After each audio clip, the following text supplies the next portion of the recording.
Ayo. Welcome in one, welcome in all. It is Infinity Conquest Day. It's a Bink stream. What a wonderful way to start the week, to start month 2 of the year of the Binks. We're gonna play some games. We're gonna clap some cheeks. Now be a good chatter and don't be a piece. Super excited to be here with y'all. It's going to be a fun one today. Doing a bit of a throwback. I do not... Oh, you can see my ears. Little ears. Little ears just for you, T-Squared, as a treat. As a little treat. You can get a little bit of ears. And we're going to have a little ears as a treat. What up, JD Harley? What up, Polychromica? Good squad to get us started. I hope you like the vibe. What's up, Gibdo? Hot dog. Binks.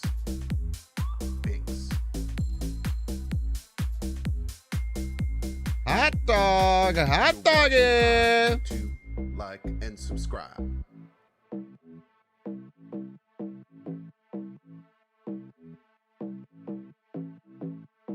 Welcome to the stream. I hope you like the vibe. If you're watching on YouTube, like and subscribe. We're gonna play some games. We're gonna play a deck that is a bit of a Nate and Binks co-op classic. Speak of the devil, soup. No soup for you. No soup for you. Be a piece. Man buzzer beater Conquest.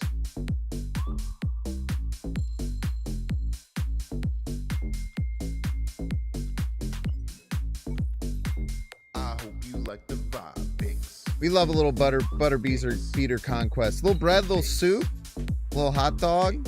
Hot dog, get your hot dogs here. Hey, can I get a sausage and mushroom pepperoni? Like and subscribe, Binks.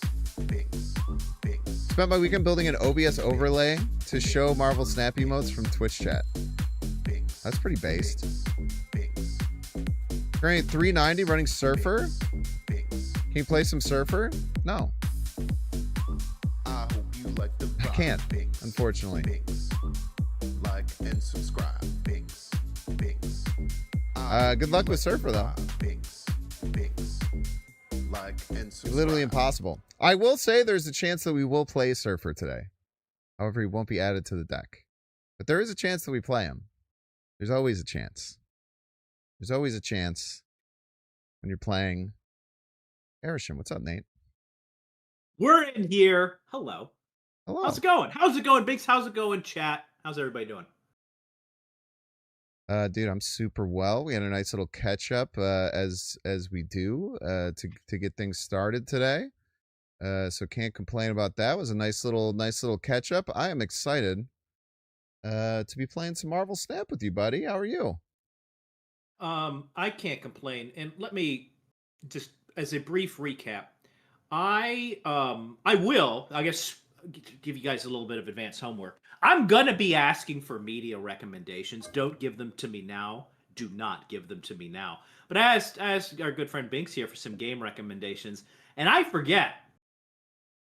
Man has some taste, and I got some great game recommendations that really span the spectrum. And I asked chat for recommendations because I need them. This is not just lip service. I need them. So I tell you, Binks, before we get into the game, I think that your voice on other game recommendations should be heard more often. Thank you. I did not. I forget you got the skills to pay the bills, and so whenever people are in the chat, they're a little down in the dumps. They need lifting up. You tell them what game they should be playing, and I think that's wisdom that would be well served. I've always found it to be weird because once I started streaming full time and stuff like that, and basically all my stream time was focused on Snap. I'd still do some variety and I play new games here and there as they come in. But a lot of my time with games is completely off stream and separate. Actually, and I quite like to keep it separate. A lot of times I'll say I'm playing a game, people are like, why don't you stream it? And it's a long 40-hour story driven game. And it's I could stream it, but then I'd either have to stream the whole thing or you'd get to see the first bite and then I'd go and play the whole thing elsewhere on my own. So yeah, dude, I've been loving games, man, especially having the PS5 up and having like free games that come every single week from it, and just finding new things that I wouldn't normally try. That's always my favorite thing about like the Game Pass style services. They're pretty darn good, man. Yeah, no, I don't do that. Maybe I should look into it. I just buy whatever game comes across my desk. But yeah, it's good stuff. Anyway, I just wanted to, you know, give credit where credit's due. That I asked for some game recommendations. They were sick, and maybe there's people out there that want your wisdom down the road. I have a list of games. I think one day, I think I was going to do this because I mentioned to you that I wanted to put like a Twitter thread together. It was like the best games I played last year, not necessarily ones that released last year, but games that I played last year. And I think I thought I made people would enjoy note. I make a Google Doc about it. Untitled document. Oh, that is a grocery list. Untitled document. This is the games I played this year. So last year I played Blueprints, which we've talked about ad nauseum. That was my game of the year last year, but I understand it's not necessarily for you. Two of the recommendations I gave you was Sword of the Sea and Skate Story, which are two games which are weirdly very similar because they're like super indie adventure games that have like this skateboarding kind of like backtick to it, but they're both done very like as differently as humanly possible, and both of which are incredible. Completely different art styles, completely different stories, completely different ways they use the skate mechanic to incorporate into the story, but at their core very similar. Very, very, very, both really cool ones. Pokemon trading card game, which I'll always recommend to everyone, as I do all the time, because it's free and it's the best thing ever, and it's been one of my favorite things to jump in, which would be a very funny thing to put on my best games of last year, because that, I believe, came out in 1996, which is a long time ago.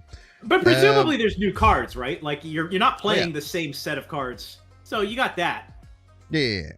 Another one I really played that I really liked was Lies of P plus the DLC, called Overture. I'm not sure. I mentioned Souls-likes to you. Have you ever played any Souls-likes or enjoyed Souls-likes or Souls-lights? I have played Black Myth Wukong. There's one where you play a fox on a motorcycle, and the whole game is driving around on a motorcycle, and you die in one hit, and also you're driving a motorcycle. It's an incredibly excellent, well-made game. Is that the one that's crazy? Is it Sayonara Wild Hearts? Is that wrong? I don't think you're a fox. The name of the game is called, what the fuck is this game called? No, it's called it's technically Metroidvania too. It plays like a Metroidvania, but it also plays like a Souls-like because you die in 2 hits, and it has all of those and it's incredibly hard. It's called Laika Aged Through Blood, and it's got an incredibly it's the same post-apocalyptic vibe as the 2 new Zelda games, where the post-apocalypse is a quiet, sad one, while you're doing a Metroidvania, while it's Souls-like in its conceit, and the whole thing you're on a motorcycle, and it drives like a motorcycle, not just like right to move right, left to move left. I've never played anything like it. It's very Souls-like, and I'd recommend it.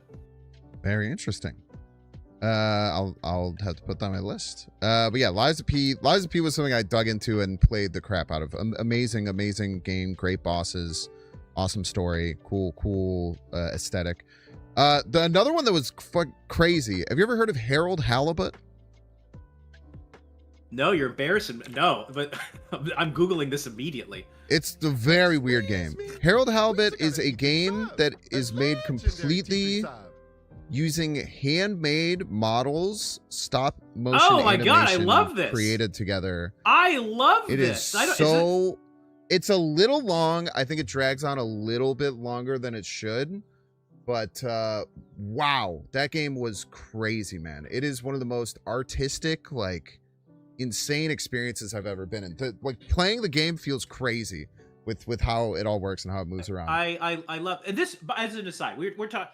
I'm selfishly talking about me and as a player enjoying the games. Behind everything we're talking about are creators that poured everything that they have into this. Like, there's, other than maybe Black Myth and sort of Lies of P, these are humans that, 1 or 3 or 4 man game companies that are making just art with a capital A. And if we don't talk about these things, people don't play these things. So it's like I've never heard of Harold Halibut, and this is dripping with like somebody leaving it all out on the field. This was not like it took him like a decade. Private equity. It took him like a decade to put out, if I'm not mistaken, because everything I'm is immediately sending this handmade. to like people. I'm like making sure that I don't. Yeah, not to dismiss everything that we just talked about. Leica Age Through Blood is an incredible thing, and all of these other things. But here it's like I'm so happy that I'm now aware of Harold Halibut. It's called Harold Halibut, Coromon. It is on like another PlayStation Plus game. I don't know if it's on Game Pass or anything like that. But yeah, crazy passion project. Super interesting. The story is really good. The story is really good. It, like I said, it does drag a little long in my opinion, but the ending and like where it comes to as a story is very much worth the conclusion of it. Really, really cool, really unique game. Every time my roommate would walk out and I was playing it, he's like, "This is the craziest looking thing I've ever seen." Like, yeah, man, it's all handmade. It's weird. It's and then just on sale. To burst through the last few, we talked about Ball Pit. I love Ball Pit. Crazy cool vampire survivors like The Bazaar, which I played ad nauseum at the beginning of the year. High on Life, which was the game made by the person who made Rick and Morty. Was really good. I played Baldur's Gate 3 for the first time with a group. And then Viewfinder is the last one, which is have you played Viewfinder? Oh, it's on my list. It's a yeah. I would say it's a unique puzzle game, which is not lip service. It's a unique. You can get a free GOG copy if you have Amazon Prime right now. No way! No way! Well, look at this. This is why we have these conversations, folk. That is why we have these conversations. You're not wrong. Sick. High on Life 2 comes out next Friday. That's interesting. High on Life is maybe the only game in recent memory, or even like memory, where I did not overly care for the gameplay, but liked the writing and the story so much that I was like slogging through the gameplay to get through the story, and it's so often the opposite with me. It is like, wow, this is genuinely funny. I don't often all the guns having like different reacting to things Yeah. differently, and like every time you do like a cutscene, depending on what gun you have out, like they kind of like react to it in a different way. Yeah, I really like a lot of what they did there. Anyway, not to take away from the Marvel Snap of it all, we're gonna have a sick time. Not to take away from the Marvel Snap. Really Okay, so I sent you this. So we were talking last night about what to play. Nate's been playing like the same deck we played last week a lot with a bunch of success because it's a very good deck. And I kind of wanted to do something different. And one thing that you know, on Friday I played some Doom 2099, and I actually quite liked Doom 2099 when I played it last Friday. It felt decently strong. I was kind of surprised by that, but I figured Erisham is another great place for Doom 2099 to be. It's basically like a 2-card package you can put in your deck with Doom and Doom 2099. You can make some pretty cool things happen. And I kind of threw this together using just some building blocks I know are generally pretty good in Erisham. Putting some important tech that I think will be great using Fin Fang Foom, because you're going to get 7 energy on turn 6 and you could just win a lane with it. Plus with like Doom and Doom 2099, if we are going down that game plan, we kind of want just like clincher cards. Another reason why Eliath is in here.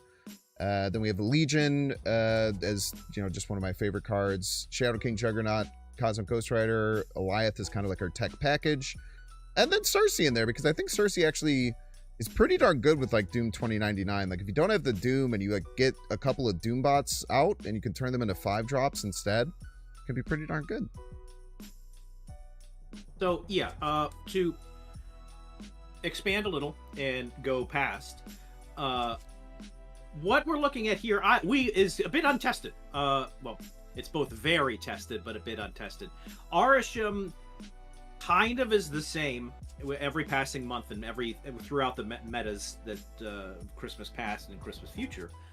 Sometimes it's sick as hell, sometimes it's not, and it's always driven a little bit by the whole slot machine of it all. So, as Binks mentioned, for those of you who did not tune in last month, other than a slight stumble at the beginning of the stream, we effectively went 10-0 with a Wiccan tech package list that if you're out for blood, that's probably where I'd start. But we're here for content, and blood at the same time. And that's what Arisham comes in. So I don't have based the on the meta luxury that of I'm playing on, the same deck for a whole month, No. like our boy Nate here. Yeah, and let me tell you, I was fan number 00001 of the Arisham fan club, so I never need to be convinced to play some Arisham times. So, Bink sent me this list, and I was like, I have some notes, but let's save it for the pod, as it were. And so here we are. I have a couple of notes, like positive and negative. Sure. First of all, I love Doom 2099, and I want to play Doom 2099. It's possible that this is real copium hopium stuff. We will see if that is true. But spiritually, intellectually, and I just like the noise he makes, we're running Doom, and we're running Doom with Arisham. And so what we're looking at here is honestly like half or more of the cards on this list I would consider locked in. Off Arisham, obviously. I think Fin Fang Foom is simply too strong a game-winning thing to not include an Arisham list. And then I am never leaving home in today's meta without Cosmic Ghost Rider and Shadow King. So, great. Keep moving on. Valentina is just too strong to not include an Arisham because you just miss a lot of the time. A lot of the time your opening hand is 6-drop, 6-drop, 7-drop, 7-drop, and you're going to lose. But then here comes Valentina to save the day. You know, she pulls a Destroyer, you can, suddenly compete. And so, yeah, I really never leave home without Valentina. Just so good being able to play 2-drop, 4-drop on 3. That's usually pretty darn powerful, and then figuring out the rest of the game from there. It just takes care of so many of those bad games. Can't agree more. Yeah. So if you've been following along, there leaves a handful of, I would say, nice to haves that I kind of want to sort of break down. But even before we break down like the nice to haves, there's one thing missing from this list that I want to fit in, like non-negotiably, and that's Shang-Chi, the murderer of big dudes, not the 10 Rings version. Today's meta is very rampy. I have seen tons and tons of Chamber on 2, and then some form of either Lockjaw to cheat out the big boys, or Electro Blink, cheat out the big boys. And when those decks draw well, which they do not always do, but when they draw well, you need to either be able to get over the top of them, which Doom 2099 can't really do, or kill them. And Shang-Chi is just, it's delightfully hidden now. You don't see a ton of it. And with Arisham, you can easily just toss it out on turn 5 without even screwing up your game plan. You don't have to choose between it and Fin Fang Foom on 6 because you have the mana to play with it. I'm not saying that I always need Shang-Chi, but in today's meta with what we're looking at, I want to get him in there. Cool. And of course, there's other tech cards that I would want to get in there if I had unlimited whatever. But Shang-Chi is the one that's let's figure out a spot for him. So to me, it comes down to Juggernaut or Cersei. Yes, I agree. There's arguments for both. Cersei, I often do not run Cersei in Arisham, not because I don't like her, but because when you play enough Arisham, often what happens when things go poorly is you just get top-heavy stuff. And when you have top-heavy stuff, Cersei is just the deadest of weight imaginable. If you have bottom-heavy stuff, I find Cersei can be a wonderful, value leap. But I do not often, anecdotally, not to be confused with data-driven, but anecdotally, I don't often find myself with a ton of juicy Cersei targets in a way that's meaningful. She's often just dead weight or not a terribly effective 5-drop.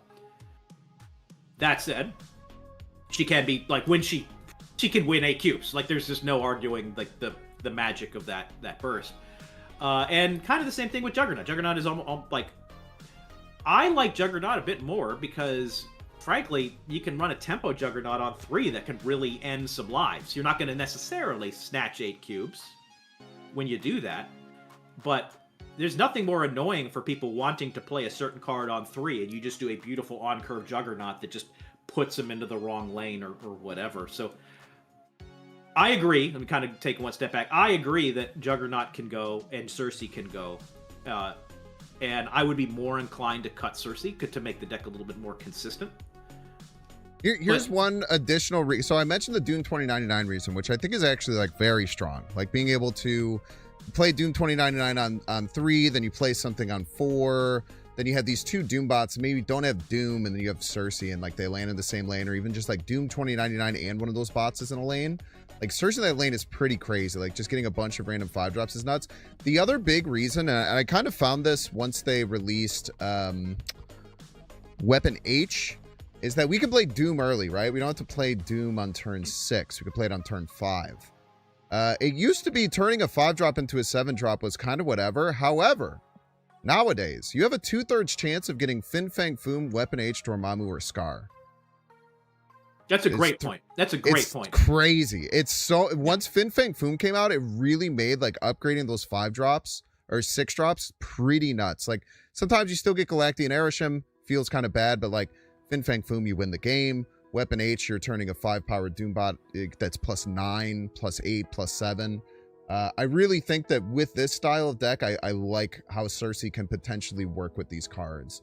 So I think I'm down to cut Juggernaut and pop in Shang. Great. The other thing, and I don't know the vibes here yet, but spiritually, Alioth is the most at home in an Arisham deck in the world because you have 2 turns to play him, and because you've had extra mana most of the game, you often have priority because you've been just simply putting out more power, and so you can just absolutely ruin lives with Alioth. It's possible that the way that this list plays out doesn't give us a ton of priority on 5 or 6, in which case Alioth will feel bad. I'm not advocating we cut him now. I just don't know. And I guess I'm keeping my eye out where if we find that Alioth is just a 6/8, doo-doo card because of how this list plays out, that's also on my, watch list for optimizing this. And maybe we just want a blob for the body or something like that. Interesting. Yeah, I'm down to keep an eye on it. I think Alioth is going to be suffocatingly hard to beat with this deck.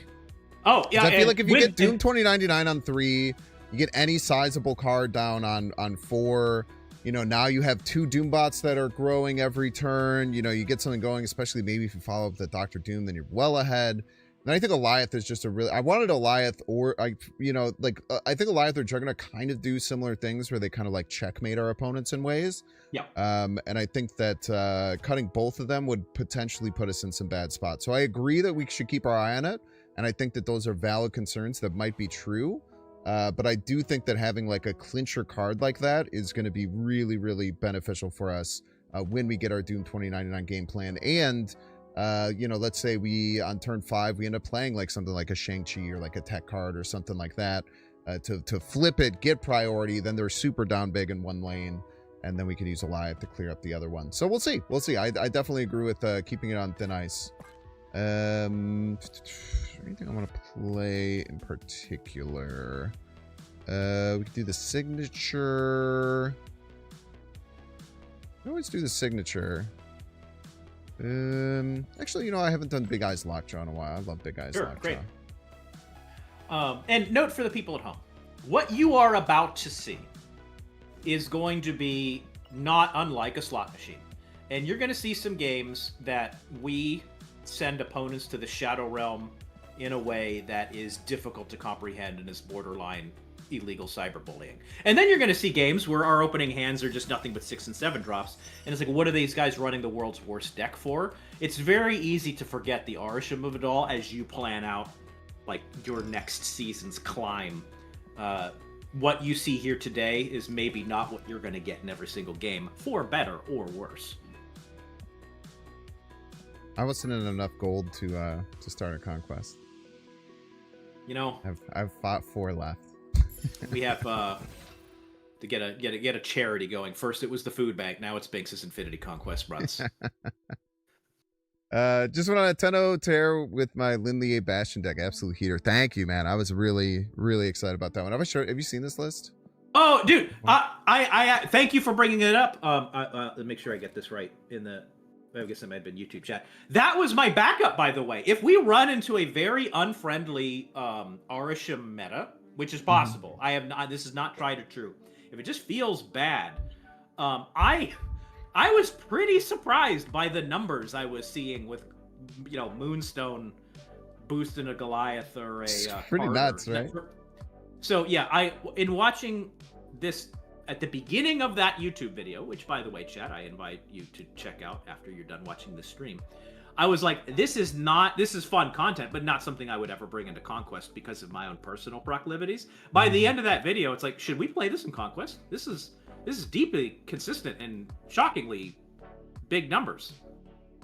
Yeah, you could probably stuff a a Shadow King in here for maybe like a Dazzler or maybe like the Frigga.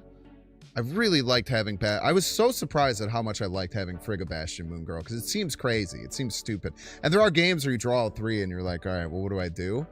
But just like always being able to get something copied and start doing some broken stuff is sick. But you could probably stuff Shadow King in here for maybe like Dazzler.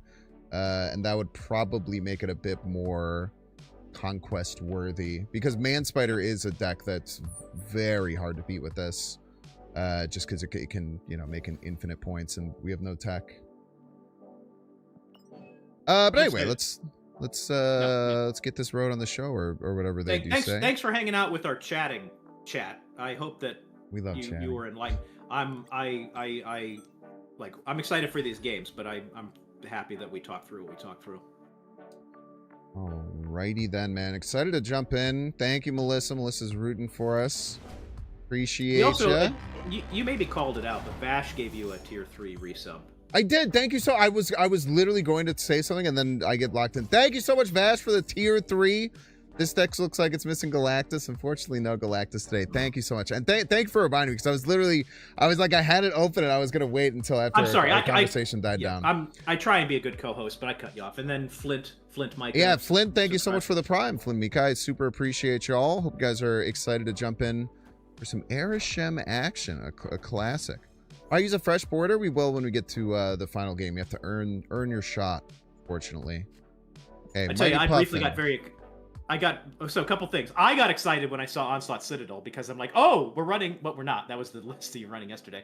Our opponent playing Ant-Man out on 1 makes me a little bit, on alert. I don't want to play this, Maximus. I don't want to give him cards. You do or do not? I don't. Yeah, I'm fine. We got time. Like, Infinite is almost certainly not happening, so... Are they playing my list, you son of a bitch? No, they're probably playing Zoo. Oh, brother.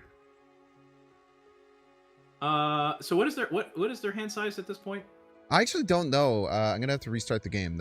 It's not pulling up in Untapped. I guess I can see it's 4. This is a doo-doo hand. We're almost certainly running. I think they got Onslaught Citadel. What I might consider doing here is actually, as sick as it sounds, you run you're building Maximus. Well, now I wouldn't do. Well, maybe. I'm gonna retreat. We can't win this game, right? Oh, I just want to give them more cards so they'll show us more cards.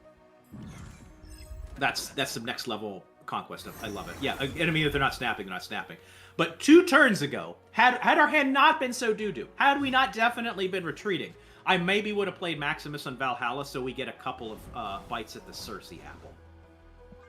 But this is a leave of a game, and our opponent is demonstrating, I would say, poor snap management that we will be able to take advantage of later. Give them their 1. These are the Arisham hands that that you usually don't get to see, which is why people think Arisham always draws well. It's because you watch someone play nothing for 3 turns and escape and be like, what the hell are they playing? Are they stupid? And then you remember the one game that you got Cosmic Ghost Rider on 4. Yep. And you think Arisham's broken. Mm-hmm. Just looked it up, didn't realize they changed Arisham to give you more power in 3. Pretty sure that happened over a year ago, if I'm not mistaken. Yeah, that hurts. And by the way, that plays a little bit into my Goliath awareness, where that used to be you would definitely have priority when you had extra mana every turn. Now that's less true. So, this is also not looking amazing.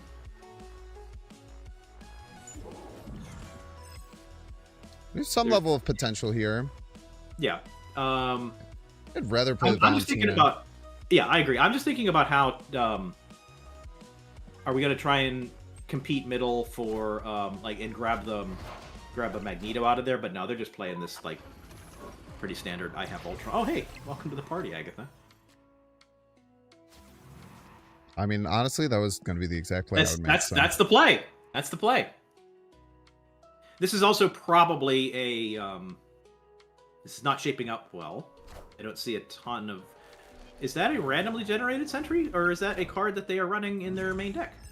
Card in their deck. Okay, all right. I want to play Magento right. Yep, that's my play as well. I'm unfamiliar with this list as I'm seeing it. I don't know if this is a low collection level thing, but I do not know how perfect. Is this? Are they running Annihilus? What is their plan to deal with the void? That impacts kind of. It's a good question. Is this as simple as to me? Is just Fin Fang Foom left? Does that win? Fin Fang Foom left. If they were to play Ultron, let's say. If they were to play Ultron, then Ultron would give them +8 left. They'd be at 26. They'd win middle, but we would win right. We would gain 22 power with Fin Fang Foom, and we would freaking lose, dude. Yeah, and their Dazzler. I don't know if you're counting their Dazzler power for extra power. I was not. Can we beat Ultron ever? I don't know that we can.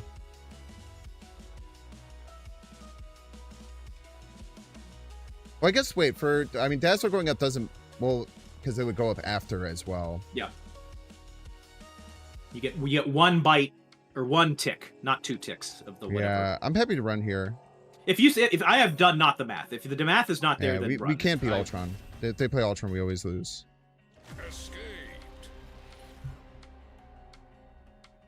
SK, I guess SK would do something, huh? SK would be... No, it would just be -4. Oh, wait, it would be... Oh, maybe SK was worth something. 6, 2, 2, -10. They'd start at 8. They would go up... There's no way that SK... They would go up 4. They'd be at 12. They go to 20. No, it would not be enough.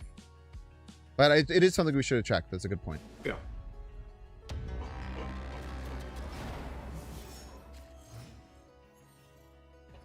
Yeah. He notes with. I mean, obviously, this is not a ton of statistically significant data, but we've got 555, and when that happens, it feels pretty bad. Luckily, we got Maria Hill, which gives us a 2-drop, so filled out our curve. Sure. And I tell you what, that's a damn good 2-drop. That's a damn good 2-drop. You're gonna get one. Pure power output. I kind of want to put this left, weirdly. We put it left, we go into it, out of it, into it, and then we pull the shield away on the final turn, so we just end with a 7 power card left.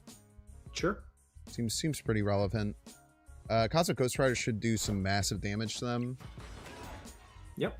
And note for the people playing at home, Cosmic Ghost Rider, its targets, assuming that the target itself is not Patriot, or will get buffed by Patriot because they no longer have abilities. So something to keep in mind with your math. Cloning vats. Is there a way to abuse that? I could get another Vibranium. I mean, we're definitely playing Vibranium here. I don't remember. What does Aurora hit? Does Aurora hit ongoing to end of turns, on reveals? It's pretty good. Yeah, we got some of those. I'm maybe thinking about doing Aurora into Aurora, potentially. Yeah. Could be cheeky. I want to snap here. I also didn't move the shield, which was the whole point of why I was playing it there. Oops. Yeah, the only thing I'm thinking about is, do we want to abuse Legion here at some level? Or is it simply Cosmic Ghost Rider or Gormora right? Yeah, I'd say maybe one of those.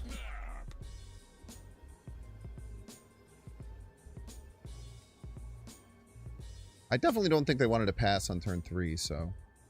Yeah. Oh no, I did move the shield. I moved the shield in. I'm not even paying attention. They're going to do nothing again. Opponent did nothing again. Okay. Personally, I would not recommend that. I like playing cards. That's how I mean, everyone's got their own strategy. I would just Aurora. Yeah, I can't Aurora think again. of their list, as I understand it to be, having plays on 5 and 6 that can get over the top of Aurora right now. Or I would say Aurora into Vibranium Aurora.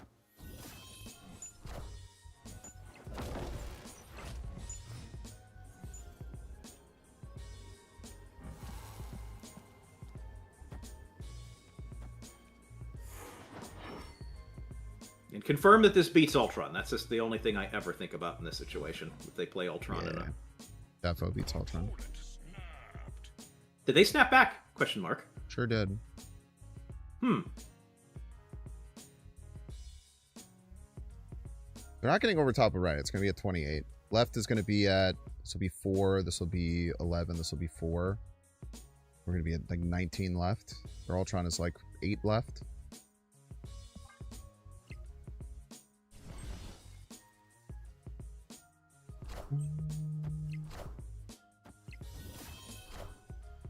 There's no strings on me. 4 left, Okay. sorry. I give him too much credit. Victory.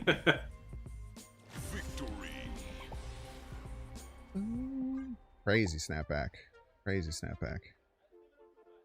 Like, that play lost to pass. I'm 90% sure. 100% sure. It definitely lost to pass. Somebody pointed out buzzer beater Conquest. There is a real argument if you really want to succeed at Infinity Conquest. The first day it's open and the last day that it's open, I think, are the most often easy paths to success. There's a ton of luck to it, but you get people, maybe our opponent there, who's like, I got tickets. I'm gonna burn through the tickets, and if I get lucky with my Ultron draws, I'm gonna put 8 cubes in the middle and we'll hope for the best. And if not, I'm gonna put 8 cubes and get on with my life. And you see that the first day too. Or maybe your opponent that's kind of interesting. I never really thought about it like first day, last day like that, but that does make sense. People just trying to burn through their tickets. Hey, we're a chamber ramp deck now. We sure are. I never know if I want to actually like play out Deadpool when I get him as a card. I'm pretty sure I don't. I don't here because we have time. Yeah. But there's absolutely an argument sometimes. Sick variant. I don't think I've ever seen that one.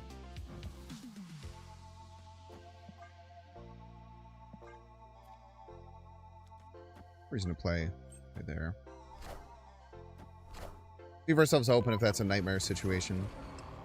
Sure. It's the second opponent in a row that started the first game exactly and Dazzler.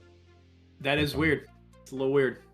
No, well, actually, I don't mind getting Deadpool down. I think I go Chamber Vic. Yeah, I think that's probably right because then we have many good Sakaar targets, and if you play Orca, Yeah, we could get Legion. Sakaar Legion would be crazy. I think that this is the right play because it's Sakaar. I'd probably just play Orca if it wasn't this exact situation. Yeah, but yeah. Right. If I play out Orca, we can have Orca for free. Why not have Orca for free? Moonstone. That's helpful intel. Assuming that they don't play mid or right, that right is going to get pretty beefy here in a second. Yeah, it's gonna be tough. I might be inclined to do Legion on Sakaar. I don't want Bifrost to go off because he wants Bifrost to go off and is going to play accordingly, and this messes with his game plan a little bit. Or we can make everything Bifrost. You could do that, but that's going to... I mean, the net result is the same for him. And he's going to, I don't know what kind of points... I'm not going to do that math, but if you make everything Bifrost, that's going to clog you, not him. He's already getting clogged. Yeah, it's probably true. So, go left, maybe? Because, Sakaar's kind of feels low value. Legion left? The argument is if he has Ultron in hand, you can maybe like really clog him with Sakaar. But yes, I don't think this is Ultron. I think this is kind of a similar deck to the Lin Lier one. Would be my guess. Yeah. So what we did now is we didn't like completely screw his game plan, but he really wanted those 3 cards to be joined with his Iron Lad Moonstone on the right. He doesn't have Moonstone. Despite having 2 Moonstones, neither of them are in middle, and he's mad about that. What the hell do I do here? I think I think you click Chamber, and probably play Captain America mid or right. But we can't move the shield. The shield becomes a huge liability. Ah, that is a great point. Yeah, this is not looking great. I think I clicked Chamber because, in all likelihood, our next play is just a pass for top deck Infinite if we're staying. the Honestly, only play maybe I can think of is this, and I don't think we're getting over the top of middle. I guess we can go here, but no, but like we probably want the Orca solo.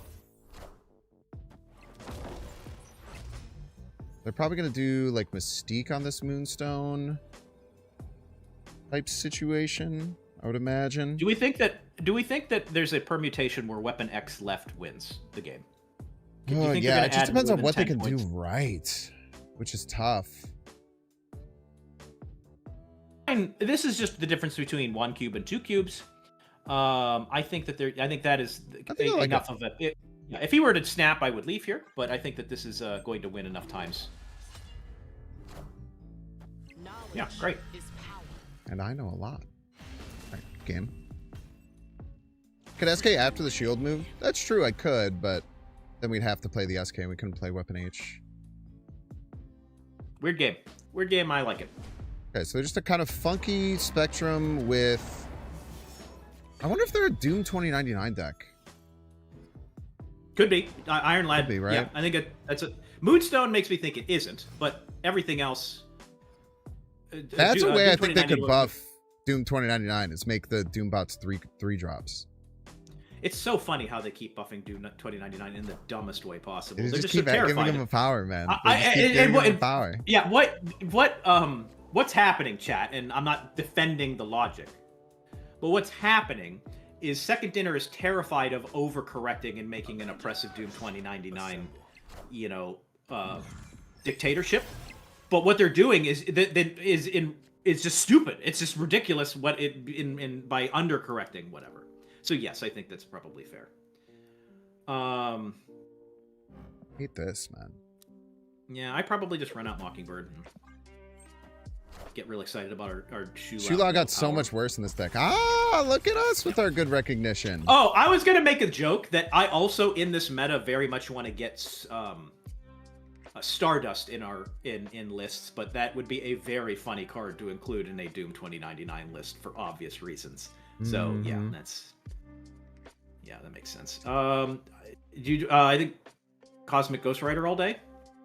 Snap Cosmic Ghost Rider all day. I guess my only thing about Cosmic Ghost Rider is I think they're gonna play Blarvel left, man.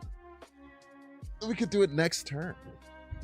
Okay, so hear me out. We're now thinking about next turn total points. If we do, I'm guessing you're going to propose Doctor Doom this turn? Yes. And then, okay, so then if they do Blarvel next turn on that lane, or whenever they do that lane, we can turn out. Yeah, I think this is fine. Or we could Cosmic Ghost Rider right or something, if like another Doombot lands there, or if the Blarvel lands there. Where I was just kind of thinking through in my head was, this is a cheeky play, quote unquote. There you go. Does it win? Question mark. And because we have this ever-growing Captain Marvel, I think it makes sense. Perfect. Now I maybe snap here. It's I kind of want this right. I think I don't know if Captain Marvel's ever going to land middle, because they probably played Doom out, right? So I think with the +7, I think the Valentina gives us the best chance, because the Doom is going to be plus. They're not going to get another Doombot, and they're going to get -1 on these. Yeah, I think that this just like always wins, and I think the Valentina's best suited on the right here. Love it. Schlappa.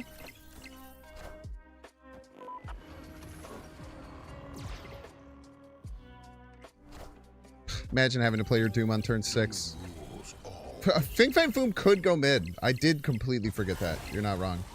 So when we were talking Didn't even about need Captain Marvel based. we were talking about turn 6, the other line of play, which I just didn't even get to because I like this more, was shut it down now so that we can play Foom on turn 6. But this was a way to just with the growing Captain Marvel every turn. This is just as good.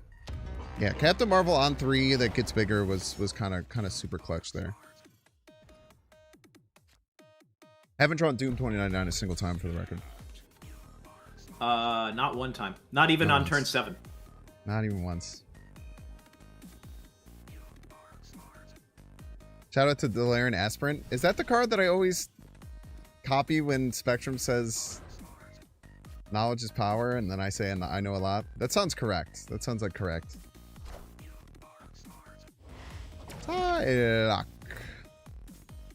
Got a 2099 Aurora list that slaps? Sick, man. It's doing well for you.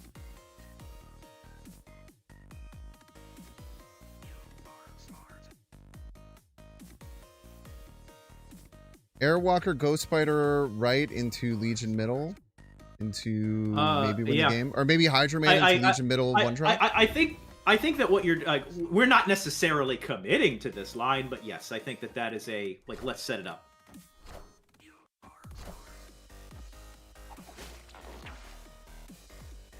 Now I don't think that that's enough power.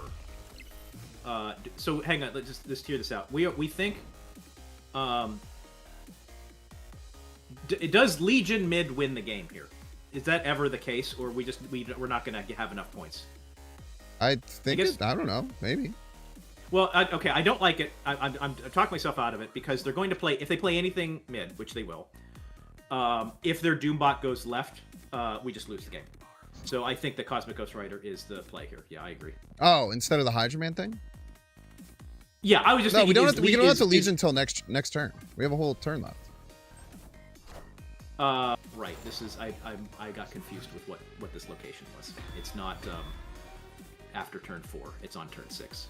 Sorry, I was confused. No worries. And be advised that I don't even think that if we had turned, I don't think that activates a Doombot. If we obviously we disabled it, but I don't think that makes a Doombot even if we left it alive. I think you're right. I don't know if I want a Legion middle though. I don't think that makes sense. I think they're going to play a card more than 4 power middle and we just lose. So probably Hydra Man here. Yeah. They throw it. Oh, maybe they have Dr. Doom in their bag of tricks. Goliath one time.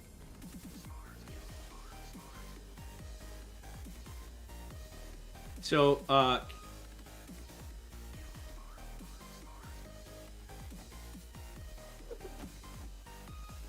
thinking out loud, a likely thing for them to do is whatever they've got here on the left, they're going to add Dr. Doom to the list. This definitely wins them middle and definitely loses them right. So do we think that what you just played wins that situation for 4 cubes? I think it probably does. Yeah, my guess is Iron Lad, Blue Marvel, Doom.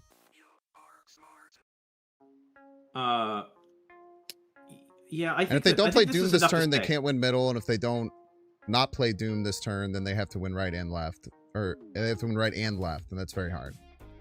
I definitely think we stay. I don't love our position, but I think that this is a stay-worthy situation. And this just gets us like Weapon H or something. Scar's good. And that's a Spider-Man symbiote, decent enough.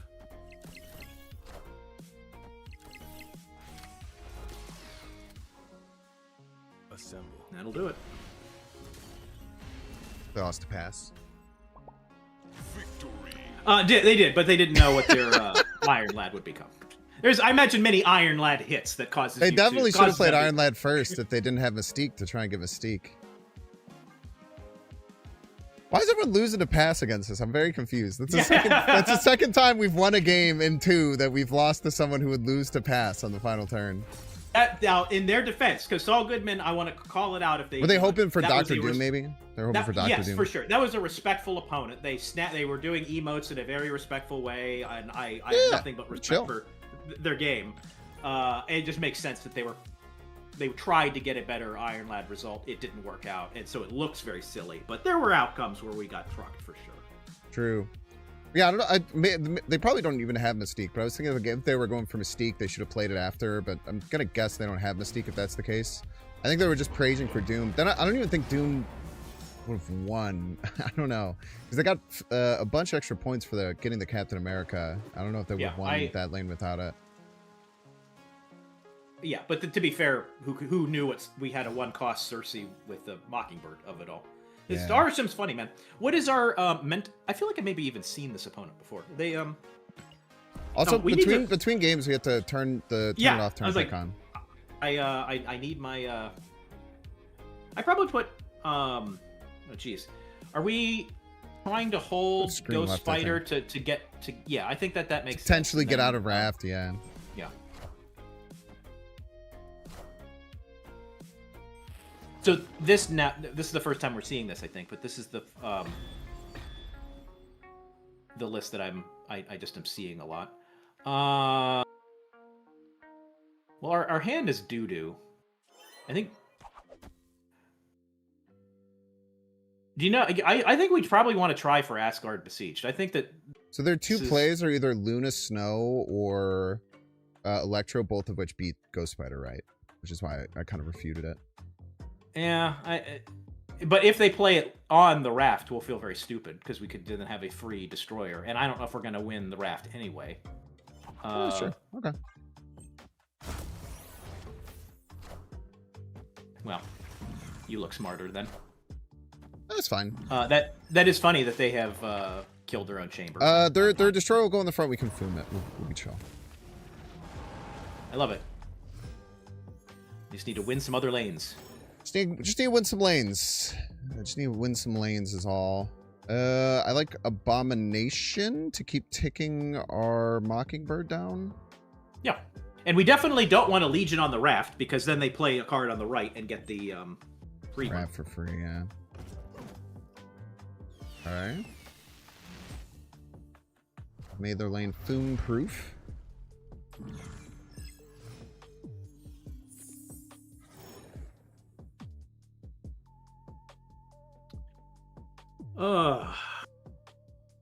So if they play a card on the right,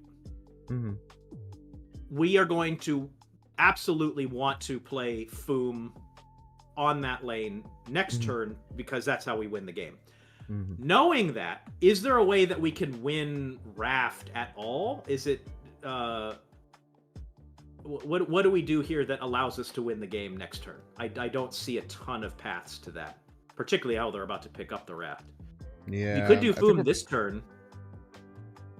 Foom where?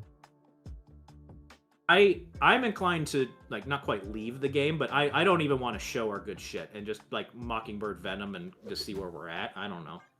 Let's just play some points.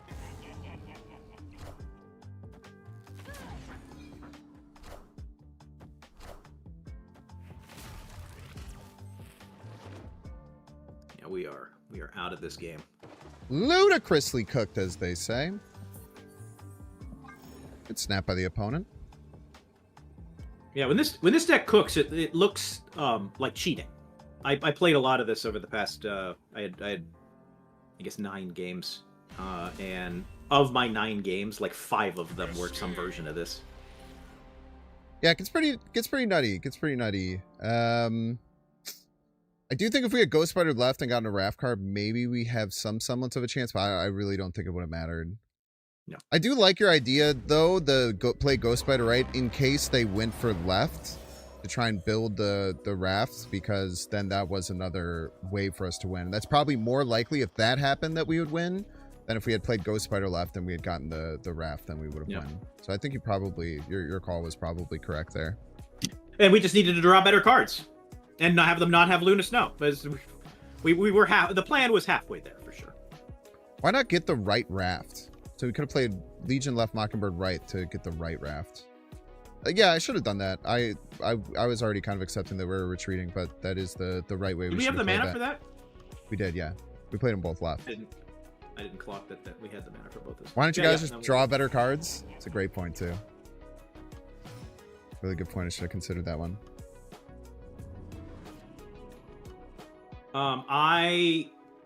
It feels horrible, but I consider just holding and playing neither of these things. You don't like Shang-Chi in a blink? You have priority. Yeah. But I'm confused. Shang-Chi doesn't do anything. Yeah. With you, Pep. It gets us a card, and it gets us a blink target. Oh, our blink. I thought you were talking about their play. I see. Yeah, I mean, sure, but, you know, their deck is nothing but Shang-Chi targets. Yeah.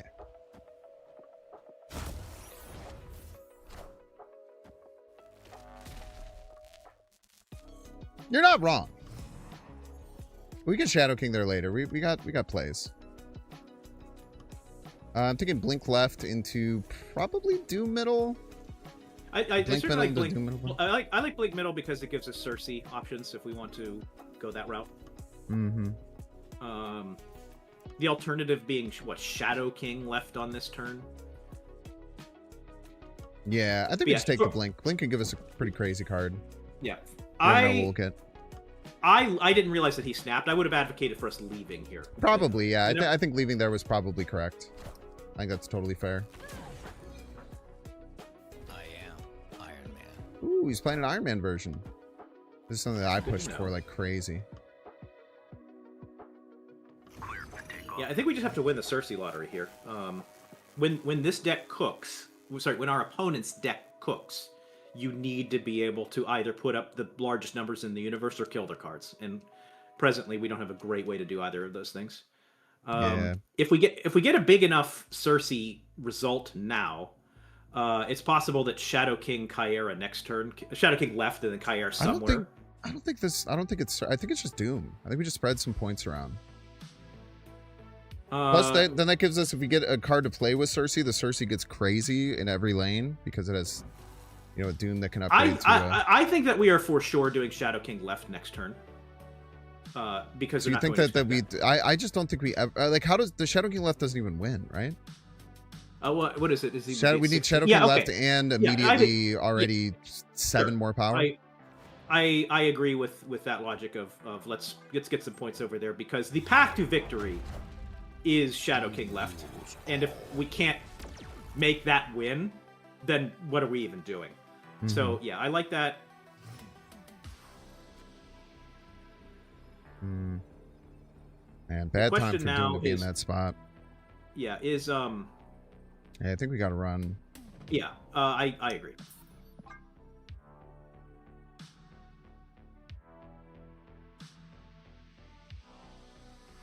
That our only play on turn 3 being either of our 2 extremely important tech cards against this deck was a real and nightmare. Rolling 50-50 non-priority, because we could have just played Shadow King and Shadow King the Chamber. Absolutely. Well, like right now, missing the priority flip was really rough.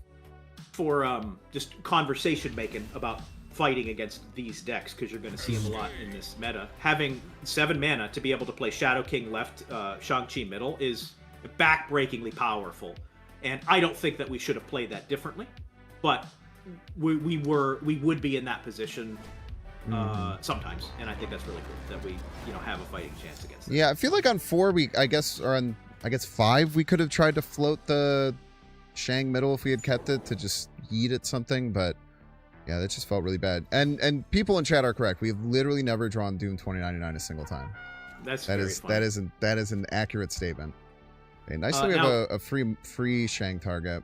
Yeah, I'm not snapping here, but I'm liking that. I think there's an argument to tempoing Shang-Chi next turn, depending on variables. I think we pretty much always do it, unless there's like Doom 2099. I think is the only card I could think of that I would draw that I would want to do over that. Is that their random Lehigh card? Looks like, I'm guessing. No, it looks like that's their deck. Interesting. Might be using some old tech. So the way that I see it, we could Shang-Chi. The quote-unquote problem with that is if we Shang-Chi, we're almost certainly going to be losing middle, which results in their growing their Galactus. So I think the alternative, if we want to pursue it, would be some combination of clicking Lasher and Ancient One right or middle. I don't know if I like that more. I'm fine with either line. Yeah, I think we just have to take our Shang now. Like, getting a 13 power Shang, I think, is something that we just need. And we can click this to they make them play middle, and if they don't play middle, then we take Camp Lehigh. Sure.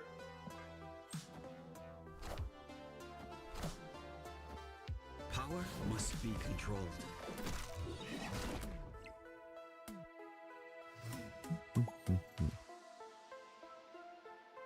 Cosmic Ghost Rider is a good card. Yeah, we have priority for CGR as well. Yeah, I don't even think... I think you borderline snap here. The only thing that I'm afraid of is like I a Dragon Lord stuff. But yeah, they're even though they've drawn decently, this is not a great spot for them, and we're putting the herd on. Love it. Yeah, having priority to take out this chamber. It's huge. They tried to do it. We've turned off their Galactus. Growing. Now, notably, we know that next turn they have their giant Galactus, and we have the ability to go wide, but not super tall. I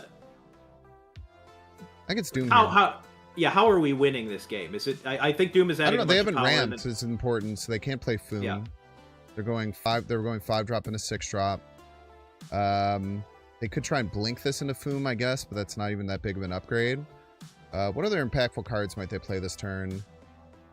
The only other scary thing would be like Legion left. Kind of makes our Doom feel a bit icky, but probably okay. I still just like Doom here. I like fighting for everything. I like Doom. Yep. Doom rules all. I am Iron Man. And how big is their... So that's now 16 power. 24. So we need to be able to add 11. So only playing one card, one place. I think Legion middle is the play because you're actually adding 11 power. Because you're turning off Crown City by playing Legion middle, and their play that they are going to do is to play a gigantic card middle. You will it's probably their 16 power Galactus, which would tie exactly, and then we would win. We would lose tiebreaker by 1 point. We'd lose tiebreaker by 1 point because you can't play another card. Let me confirm double check your math here. I'm not doubting it, but just make sure. Their thing is 16 power. Yeah, they go to 24. 20 and 20. Yeah, it goes 20 and 20, and then one friggin' point. One friggin' point.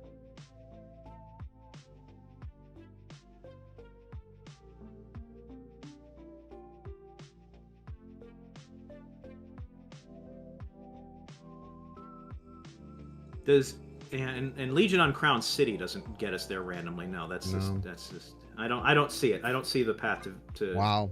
That's tough. They might retreat too. Yeah.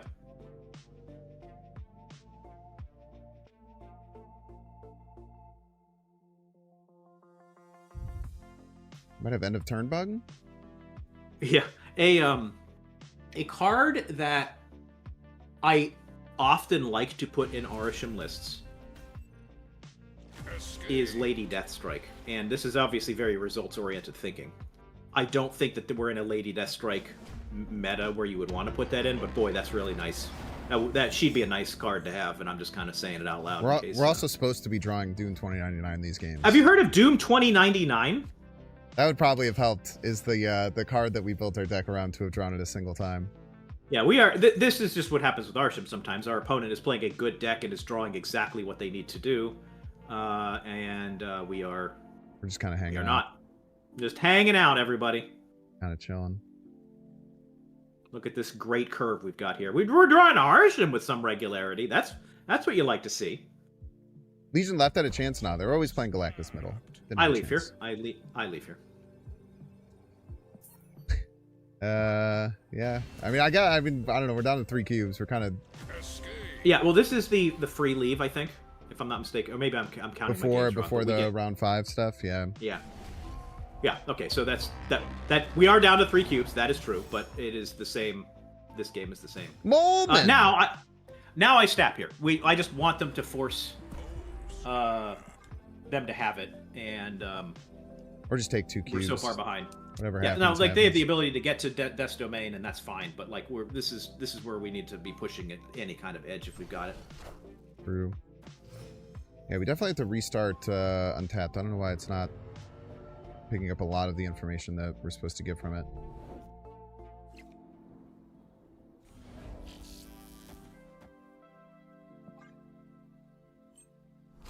See me playing the kitty on the right, like I was supposed to. Pretty good. Hans Molman. Hans Molman. Gorgon doesn't really mess him up, I think. Love to see a Legion here. Cure wood. Behold my mighty hand. Are you beholding his mighty hand?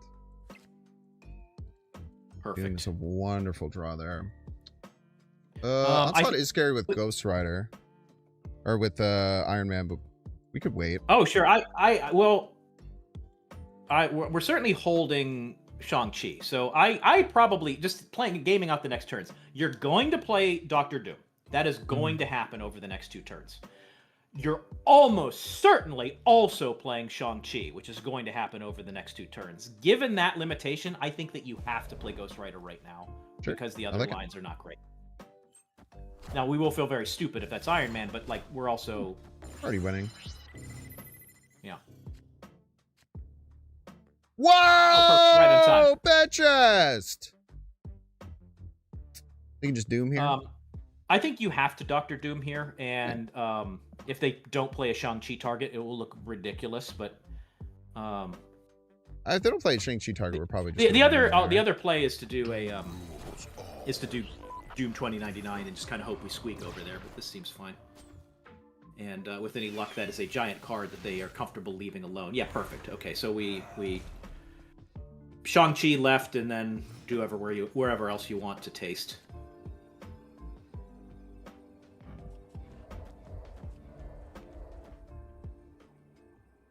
I guess play around... Probably put the a kitty Bonnie middle, Maw. yeah. Around a Bonnie Maw there a little bit. About Doom 2099 first. I mean, it seems very bad, personally, but... The Doom 2099 before Doom is like the natural thing, but because of the exact like board state and card selection that we're doing, yeah, perfect. We had to do it because we knew we needed to play Shang-Chi there, and we knew that we would need to play Shang-Chi over the next 2 turns. 3 cubes at a time, baby. 3 cubes at a time. That's all you need to do. I'm gonna be honest. I might run out of snoozes to if we go on a little streak here. We might have to run ads between one of the games. So I will try and squeeze it in when I can. So I've already used 2 of the snoozes from this one going a little longer. I mean, me starting a little late. Lockheed. Oh, my Dragony King.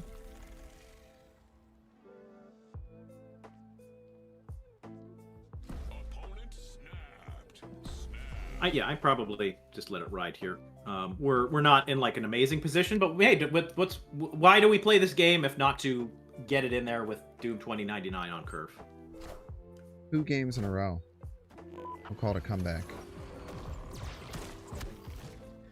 And because of getting filled, we're more susceptible to that. I'm playing my cards not middle. I want them to get filled middle before we do, because we're not going to have a ton of points there if we get filled. True.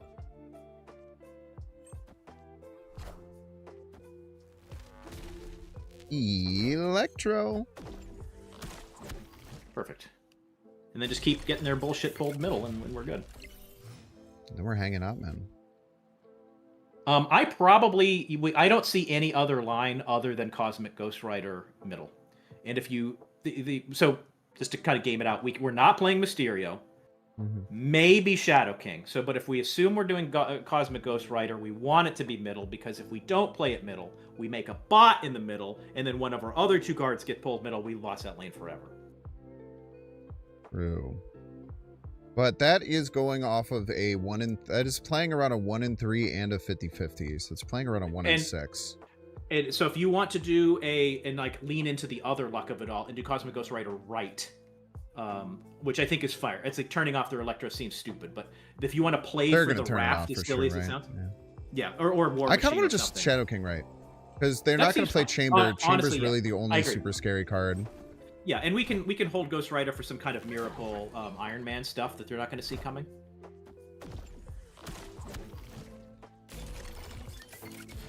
Okay, all right. So scared we were about to hit the 1 in 6 that I told you not to worry about. Now I think there's an argument to doing Mockingbird middle, and then we win Raft with Fin Fang Foom last turn. Okay, that's good. The argument is to not. I think Mockingbird's the play, but you want to do Mockingbird in a different lane. I think middle's correct. We get +2 every turn. So we're going to 19. We'll go to 21. We'll go to 23. They have to be pretty accurate with what cards land there. Dude, I'm getting 2 cards that turn sucks. Oh man, okay, they're gonna be able to play Shadow King. Oh no, oh god, wait, it's fine. Oh, getting priority there sucks. They're not gonna steal the chamber points. I don't think we win right. Let's see, do some math here. We are adding 17. We're adding 29 power. We win right naked. Like if they don't do anything, we win right. And then yeah, I mean that's the play. There's no other play as far as like we're in the game now. This is the final. I mean they're gonna click this button. Well, I mean, how many big cards could they possibly have in their hand? Like it's going to get bigger, but I mean, how bigger is it going to get? It's already +4. It never wins right. I'm just gonna say that straight up. I'm sorry, it never wins right. I don't understand your last sentence. The chamber gets bigger. It gets bigger from the Galactus. It gets bigger from the She-Hulk and whatever they have in their hand. It gets the cards in the lane and it gets. I thought it only gets from the hand. It gets from the lane. I'm sorry. Is that? Oh, it means we just need their.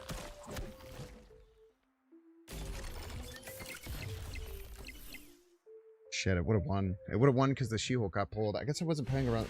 I swear they were going to fill left. Maybe it wouldn't have won. Probably Chamber gets value from the cards in its lane? I didn't... Sure does. Yeah, we would have won that with the She-Hulk move. But it's hard to play around that. I mean, we just as easily, right? We win if Taskmaster or War Machine goes middle. So I don't think that we made the wrong play. I think this is actually correct.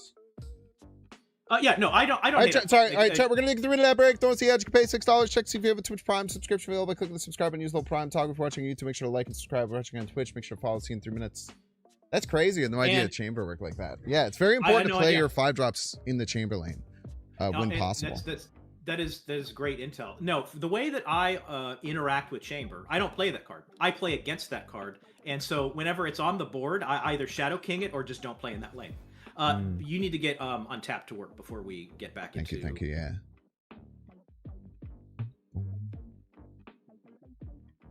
Man, tough loss there. This is a really good player though. They played that matchup really well. They played it well, and that's just when that deck cooks. It cooks, and we just did not have our tech cards when we needed them, other than that one game, and by then we had already been knocked down to 3 cubes. Yeah, I didn't hate it. We should have left that one game that just kind of I stopped paying attention, but that was just going to save us one little thing. Yeah, it's tough. A lot of RNG rolls there that could have swapped and done us some favors, but didn't. Man, do I finish my line stuff? Oh my god. I'm actually not. Unclose. We play 6 cost cards. Epic. We activate cards sometimes. Win locations with 4 cards. I know that's right. Definitely win locations with 20 or more power. Okay, hopefully Untap starts working. I obviously can't tell until it actually shows up. Let me just double check the... Double check it doesn't need to update. Usually it's fine. All of that is very opaque to me. Whenever it doesn't work, I just close everything down, reopen it, and I just repeat that process until it works. Just hope yeah, I just don't know. Yeah, I just don't know if the card counting or whatever will stick through. I don't think we need to make any changes. I think that we got pretty ludicrously unlucky with our draws quite a bit. We are a bit top heavy, so that does signal us to do it, but I don't think we have any. I personally don't like. We literally didn't draw Eliath, and I think we drew it one game. I think that we retreated. It's like we haven't really gotten the chance to play around with our cards yet, unfortunately, to make many strong opinions on things. There was one turn of one game where I thought if we had Negasonic Teenage Warhead, this would be sick as hell.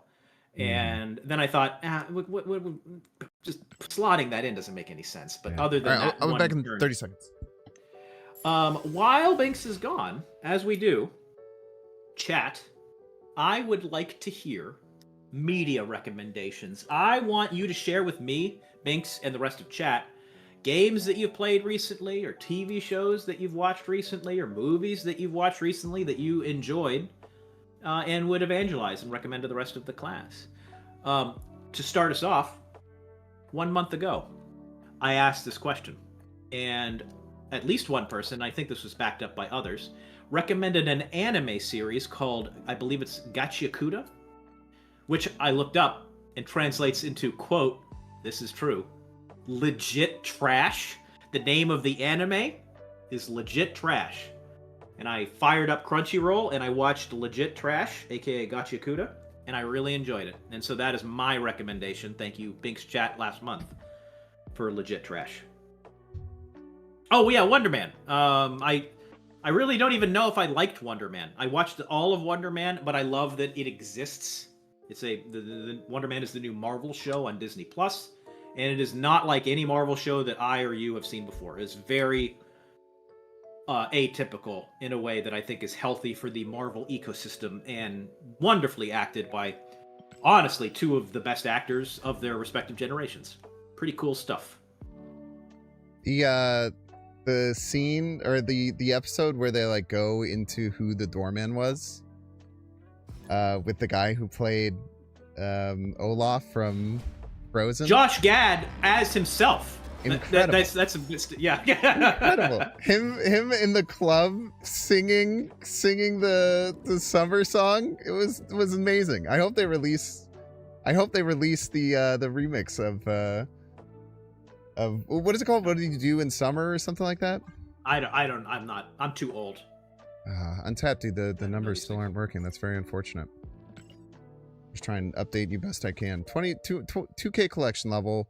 Normal hand, normal deck. Question was asked, have I seen Mickey 17? Yes, I'm not like a Bong Joon-ho worshiper. And I enjoyed Mickey 17, but like it was, I would describe it as I enjoyed it, but don't necessarily think it would rise to the level of recommendation. Yeah, I also, it is one of those ones where I don't know if I can recommend it, which is kind of weird. Pretty rare. Okay, Moleman Hospice is kind of... I think we're Moleman left, Rocket Raccoon mid or right, depending on... Yeah, I can't really decide either. I kind of like mid. If we land at mid, it's good, and even if we miss, it's still just what any other card would be. The rocks are also really good for mid as well. I kind of want to snap this. I think I put Rocket right because you've got rocks for mid. Sure. Snap? And Doom for mid. Sure. It's the first match, so I would never do this not in the first match because we don't know what our opponent is running, and we do not have a lights out rest of our hand. It's the difference between a ladder player and a Conquest player, I suppose. And I missed on Hospice. Sorry for the misleading thing. No worries. Sorry for the misleading of it all.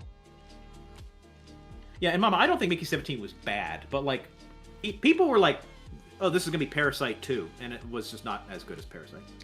I kind of want to go Miss Marvel right, rock middle. I don't hate it.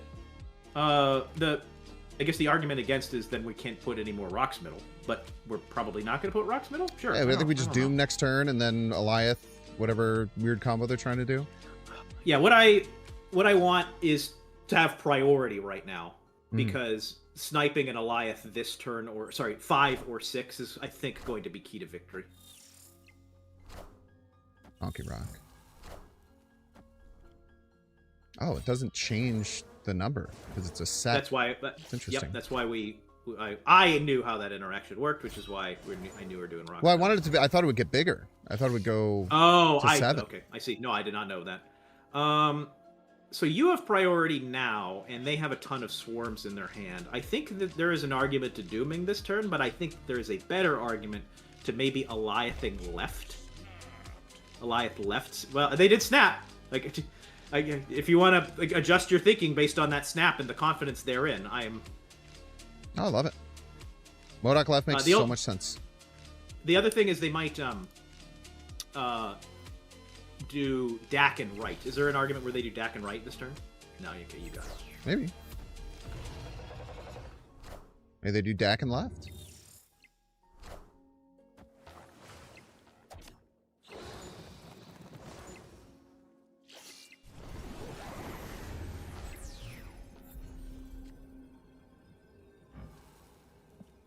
Ouch.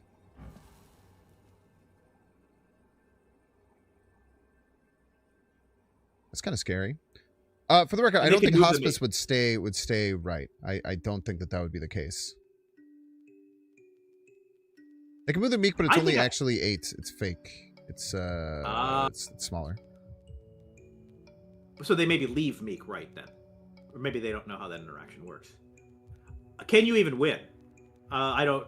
If you snipe it with Shang-Chi on the right. Oh, Human's middle and left.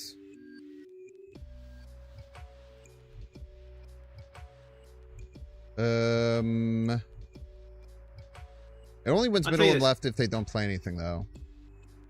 I think that we beat this deck, and I mean, who knows with the Arisham of it all, but we beat this deck enough that I'm fine taking the both. I guess I'm both fine with taking this hit now. Sure. I mean, we are in all likelihood going to lose a lot of the time, but this is the first game, and if our goal is to win through Infinity Conquest, these are the things you like to do in the first game, just kind of keep things moving. I think this makes sense. What? Oh, I forgot about all of their swarms. Yeah, the swarms. Had I remembered that they had all of their swarms, I probably would have been more firm about the leaving. Power must be controlled. Power must be controlled, by the way.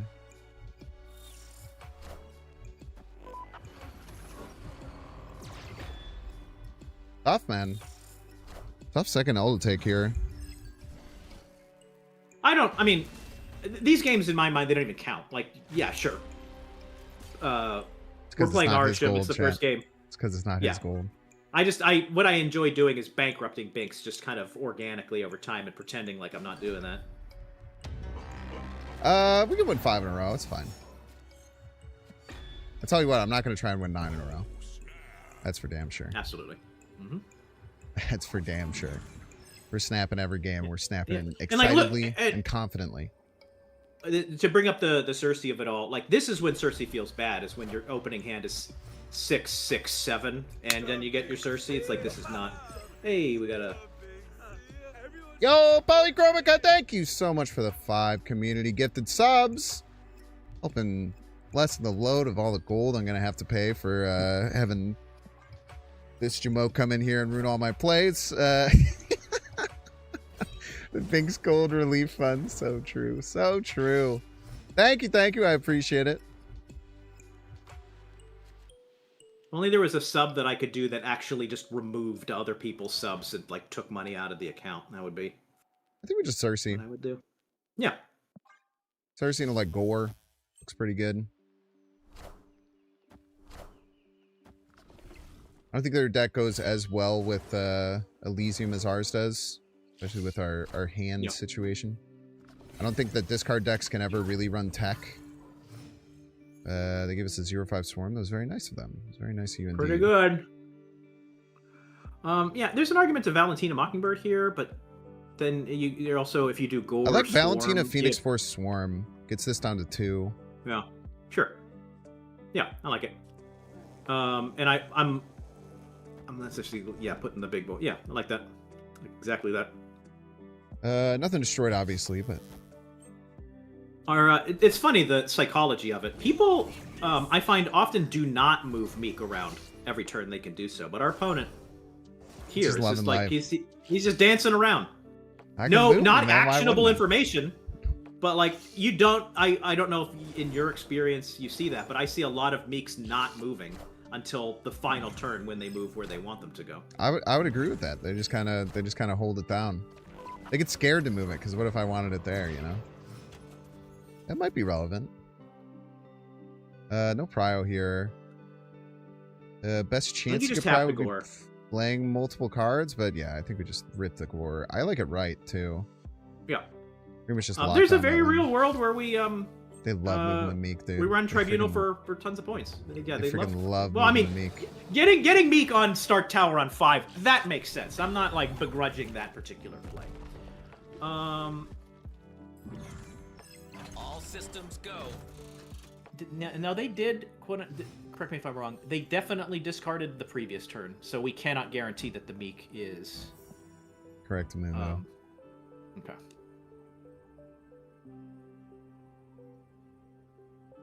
So thinking out loud,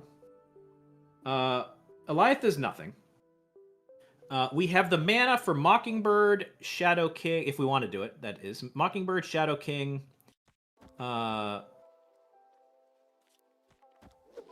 Yeah, I think that is a fair play. I think that And is, I think the Meek could wait. go middle. Yeah, I think Meek middle is where I would move it, where I him. And we I'm Shadow just King trying to both think of- these, get +4. Potentially Shadow Yeah, King the Meek, which would clobber them.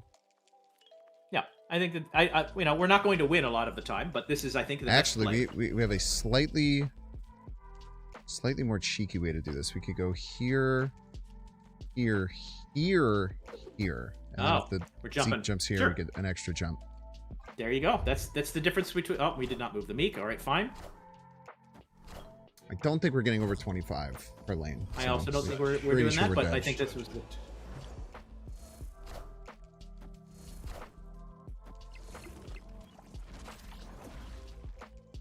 And we missed the Sims jump. Pretty But that's close. fine. I think that 21 per I lane, think not that too was shabby, man. not too shabby. It's funny that Meek was doing all the moving until the end when he didn't. Till the end, and then he held. Maybe they were conditioning us. Maybe Yeah, they were honestly. so next level that we were so intrinsically conditioned that Meek was gonna move that when it didn't, We got Meek psyoped. we got Meek psyoped. Unfortunately, we got Meek psyoped. I'm afraid. Okay, cool. I need to figure out how to get some more goddamn gold. Give me a second here. But there's something on the website. And if you're taking requests, you should close as many clients as you can with your. I don't know how that works with streaming, but I can't think of how else to make Untapped work as to just quit Nap and get back in. Yeah. Just be mad at it and complain, I guess, would be something that we could do to get around that. That is the American way. The American way, indubitably. What am I gonna grab here? 1800 gold, 500 credits for the death variant. Get the Agatha winking variant. This funky lizard, but I don't know if anything's gonna take the lizard lace. Take my dang free credits.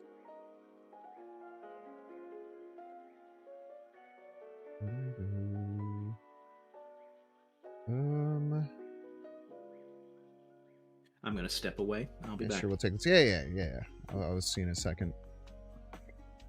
Sorry, Chad. I just need to get more gold to do another Infinity Conquest. Give me a second here.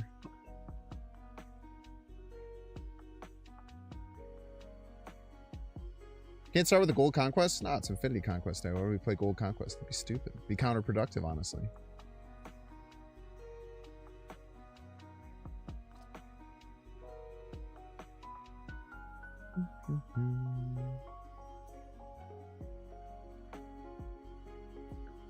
Let me see if there's anything else we can close out of that's going in the background.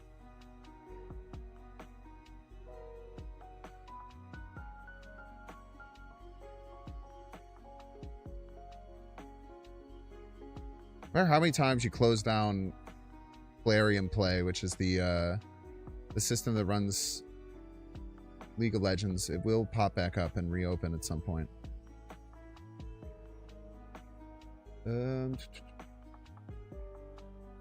just reset as much things as we can reset to hopefully give us chance here.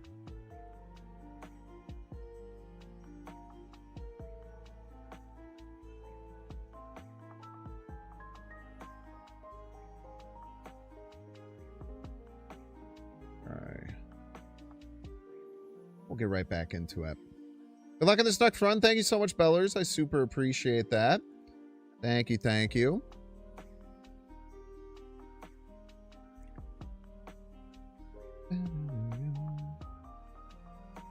All right. It would be false advertising. True! It would be false advertising. It's a great point.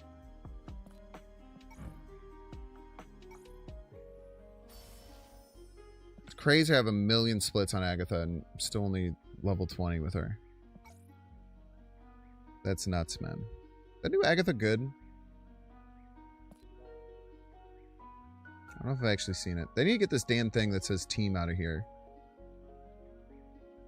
We ain't had teams in months, man. We ain't had teams in months.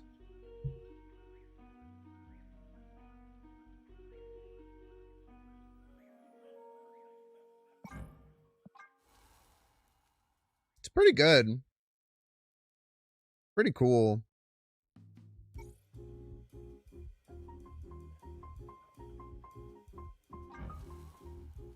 Yeah, I don't think I prefer it to the one that I'm rocking, though. Yeah, this one just kind of hits. Or, of course, you can go Pixel Agatha.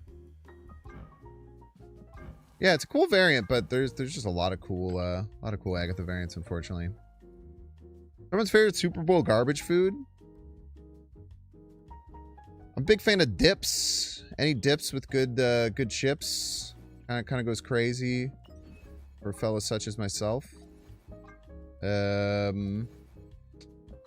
Wings, like the Super Bowl is always a great time for wings. Can't go wrong there. I'm back. I brought my own snack. We'll talk about it in a second. Ruffles chips are they have ridges. Perfect. I if there was a competitive Ruffles eating contest, I'm quite sure I could become a world champion. And whenever there's a function in like a large family-sized bowl of Ruffles chips, it sucks because I'm just like I ruin it immediately within 10 minutes of being near it. I cannot help but make myself disgustingly sick because I love them so much. Ruffles are also one of the bad chips for making your hands gross. Yeah, your hands get so is greasy and salty from eating Ruffles. As does your insides. Like, that is very telling of what you're doing to yourself.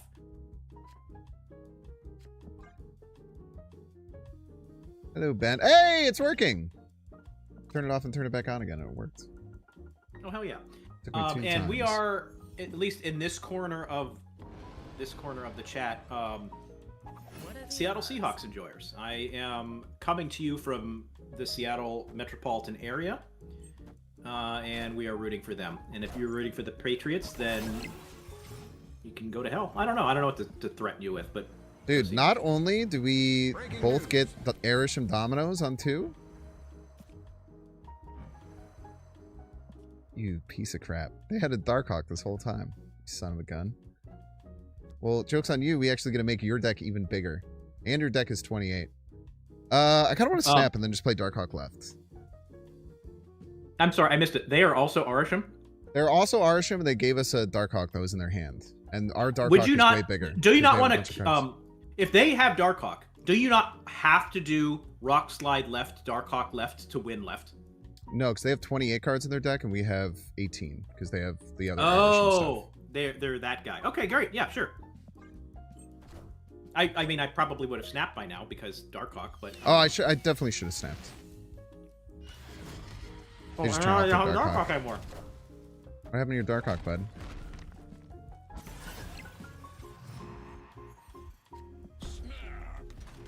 They could... Well, I was going to say they could just play a deck card, but they did just Nightmare their hand, so...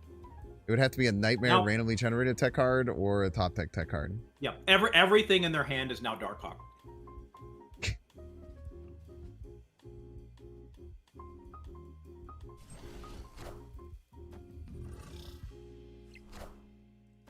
Moto, Agamotto, Agamotto, Agamotto, Agamotto. Oh, it's an Agamotto spider.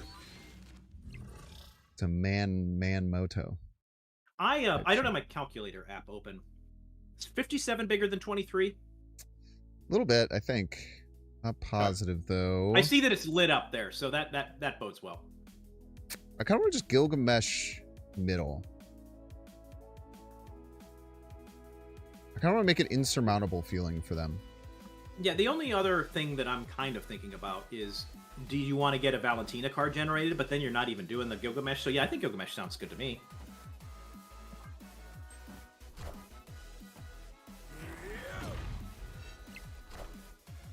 Ah! Oh! Hey, Shadow King a good card?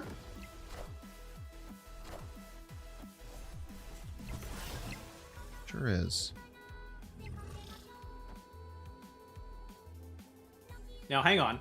No, okay, I'm like thinking if we want to get cute with astral projection, but no, there's no way to force that, I don't think. There is. I mean, but is that even good? And plus, you're gonna yeah, it's the same cost. It costs the same. Just without the body. So yeah, I think that this is probably what you want to do. I'm a little scared that they have a way to stop us. What's the other line? Like if you don't have Fin Fang Foom to play, I think you just ship it here. Yeah. Congratulations. Zap.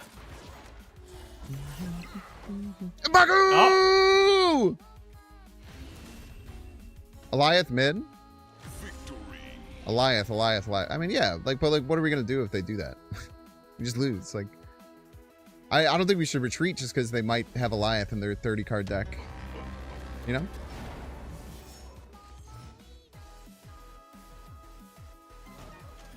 And there's no alternative play for us. Yeah. We just make the play. Oh my god! Astral projection would avoid the Eliath. Oh, that's actually really based. Oh shit! I forgot. I wasn't thinking about that. That's really based. I didn't think about that at all. I'll point out, we have some Dooms. Guys, did you know about Doctor Doom and Doctor Doom? He exists. You just know the I first probably one's run gonna out. get Murder World. I would have run out Rogue there because I think the rest of your turns are spoken for with bigger cards. Well, I mean, Rogue could be much bigger, right? Huh.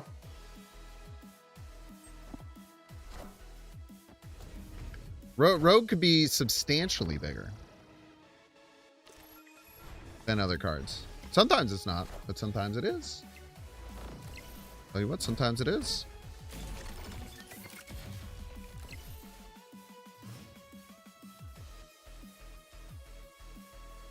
I just want to play the Doom.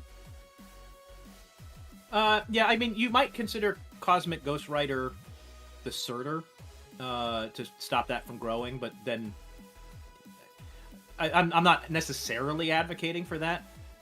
Yeah, I think we just get ahead, play our Doom, get a big thing going. Doom rules all.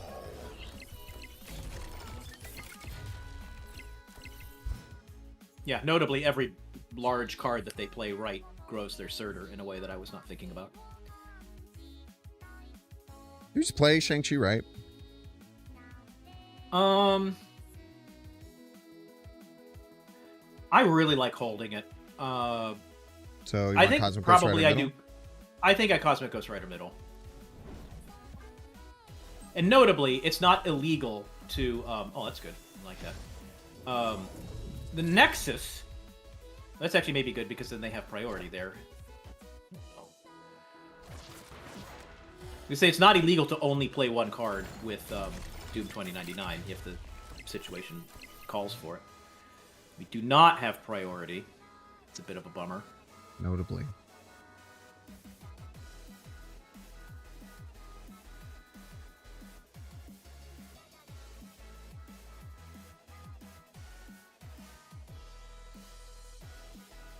I think our play is still just Hydra Man, right? I don't love it. Like, I don't know. Do you mind it? We're gaining 10. That's line one. To game that out further, the alternative is to play What? I don't even think we can get more than the +2. We can get like one more, but then it could land right? And then we get even more. I think that we just have. Yeah, I mean, it's. I'm just now remembering that we're at 2 cubes. There are opponents at 2 cubes. I think that this is the play. And yeah, we couldn't retreat if we wanted to. That's a good point. Ah, we just went easily. All right, GG's. Very nice. Victory. Yeah, really good calls, by the way. And when everyone was saying Goliath and like, why would we do that? I did not even consider for a second that would play around Goliath. And that's a very, very cool and interesting point. So thank you all for bringing that up. Always forget that Goliath doesn't work on spells. And that would have been really badass had they played Goliath, and then we just win anyway. But I also don't know if Goliath would have been enough to win the game after the Shadow King went off if we didn't also put... Yeah, we were shrinking our own lane pretty good. Yeah, it's probable, but and Goliath gets the +2. Goliath would get the +2 at the end instead of our card. But yeah, we'd have to think about what the final scores would look like there. Does the dog stop spells, Cosmo? Yeah. Does indeed. All on reveals. I feel like we keep getting strong guy. A lot of big strong guy adjacent cards have been hitting. Good. I probably run out Hulkbuster middle for the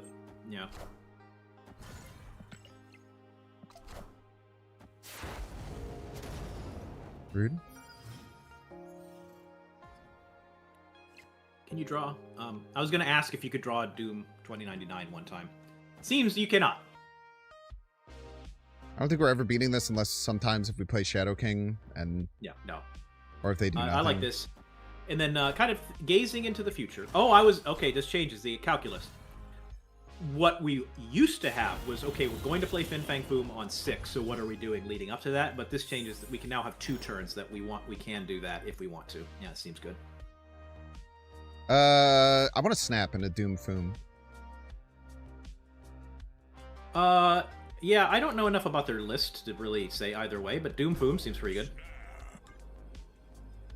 We're also defending us from a counter Foom, which is quite important. Mm-hmm.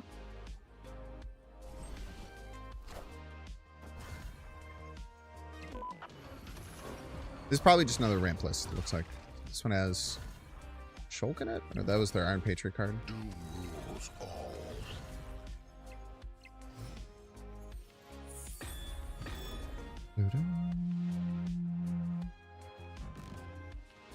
Doom Foom.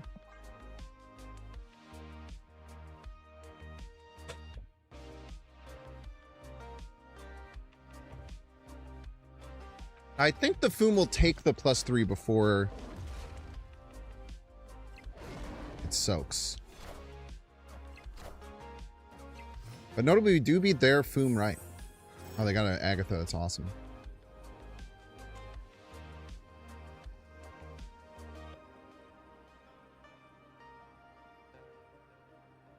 So we just beat a Foom right?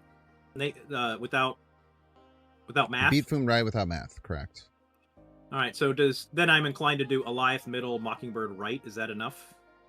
Alioth middle, Mockingbird right. No, that's a little scary to me. I like Cosmic Ghost Rider in the chamber. I like Cosmic Ghost Rider over Alioth because it turns off chamber. Yeah, I like that too. And then Mockingbird. I kind of want both left because we have to win the lane still. Yeah, I agree. I think this sounds good to me. And if they, yeah, that sounds perfect. Perfect. Click. Ah! No way. Oh! That's funny.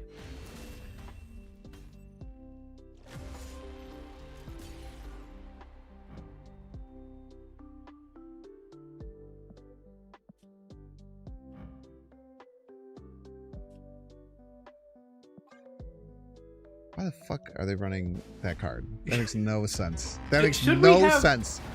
Should we have just Alioth middle? Maybe that was Alioth middle the safer play? No, there's no reason we should have played around Shu Lao.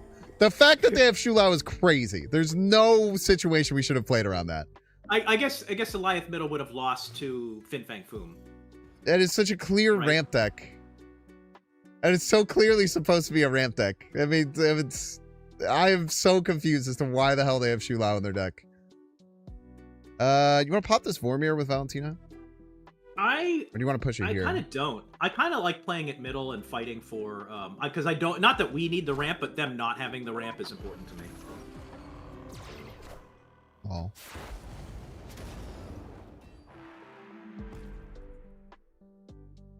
And we can always like Fan Fei this turn middle, and like Legion away Vormir. Or actually, if you want, I'm trying to think how effectively to use Legion. I want a you can Legion use middle Doom. Sure. The only like yeah, that seems good. And we'll have a shit ton of power. Yeah. Or a shit ton of energy, and Mockingbird Well, will be in a good spot. yeah. No. I'm so Now mad hang they on. have Will we Shu have the because we don't have super flow anymore? Does that mean that we do not have Doom? Absolutely, it does. Absolutely correct.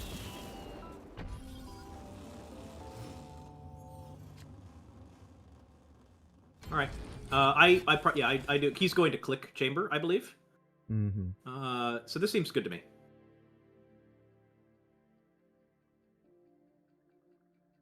And then we could probably force the final Doombot to go wherever we want if we so choose. Well, I don't like how big that chamber got. Big boy. I'd like to see our Shadow King or Shang-Chi drawn. Seems pretty unlikely, but yeah, it's playing itself. And then if we need to, again, I talked about this a little bit earlier. I don't think this is going to be the case, but people do get a little stuck on, well, I have Doom 29 on another board. I therefore have to play one card per turn. You can play multiple cards if you need to. Yeah, we could finish with like an Ultron bird situation.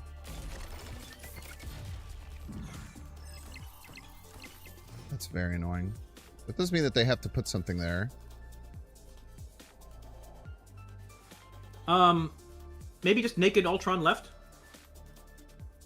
Do you like that better than Mockingbird Ultron? Let's do some math.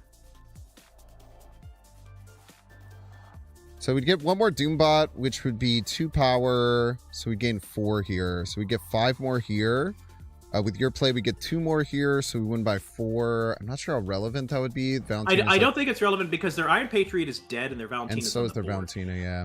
If they had either of those cards, it like potentially, I would say do the cheeky Doom play. But I think that's yeah, what you got there makes sense to me. There's no strings on me.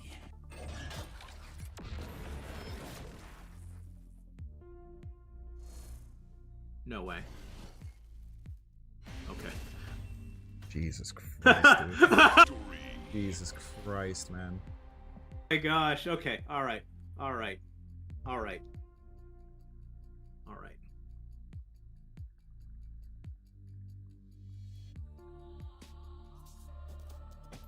Yeah, so I think you're right for getting Invisible Woman down in case we get the Doom 2099, but like with Airstream, you don't really rely on drawing any of your cards on any turn. I think that making a suboptimal play to make a better play later is generally not going to be in your best interest. But it can depend. Iron Patriot into Star-Lord.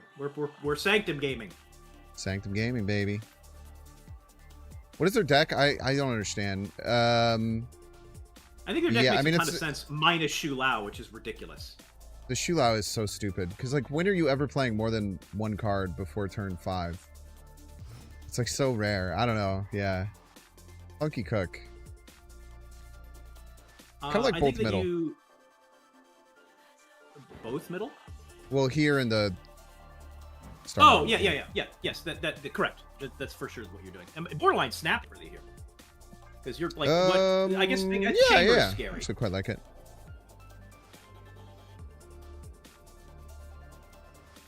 Well, I think that we've conditioned him to click chamber early because of Cosmic Ghost Rider, which could then benefit us.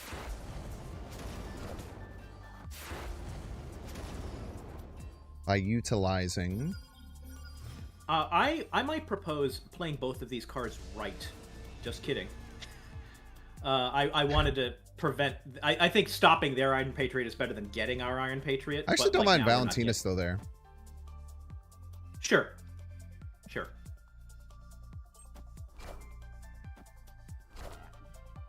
Maybe we get to do both. Yeah, I don't see a... We do both is the thing. Nice. Nice-oo. I love when you pull up little Binksisms into your lexicon. As cute as Deafening Chord would be, I think you have to Hydro-Man here. But that said, Hydro-Man really benefits him, too. I think you just have to Hydro-Man. What, I guess, what... He could be Dragon Lording. We're afraid of Dragon Lord. You have to compete for it, though. We don't have... I think you just have to Hydro-Man, and if he get... Certain universe who's Shadow King, right? The only play that is bad against is if they exactly chamber left, and I think if they chamber, they're going to play it where we can't hit it. Well, the thing is, well, next turn we're going to have 7 mana next turn. Yeah, I think Shadow King right might make sense because like we're going to be spending our mana. Oh, nice. What is this? What are they playing over there? What are you doing over there, little guy? Okay, now, there's a. I'm not saying we do this, but there is a world in which you pass to guarantee not having priority to make your Fin Fang Foom go off second in the left lane. That's quite cheeky. I kind of just want to Foom right this turn. No way. Because he is going to have to win Chamber's left probably lane. pretty big, right? Yeah. The alternative play as I see it is Arisham left this turn to just try and get maximum amount of points. They're going to play the some left for alternative sure. You think so? Yeah. I Okay. think you have to imagine, right? Yeah, I think passing here feels too bad in my opinion. Okay. And I agree that the Foom is then- probably kind of dumb. So I think they click the chamber and they put some points left. Okay. And then we're not going to have priority, and that's great. Oh, we are. Okay. That was a dumb click. Yeah, and then Mockingbird Foom, that wins all day long, right? Like they can only. Yeah, I Mockingbird Foom left and call it a game. I don't see how they beat that. They have Arisham. Eliath isn't even enough. Sorry, Eliath is the card I meant to say. Oh yeah, I think that's the. I don't see it other way. Good luck. Good Isan, yeah. But I mean, we're gaining 24, 33 points. We're going to be at 40. It's a lot, man. 40 is quite a bit.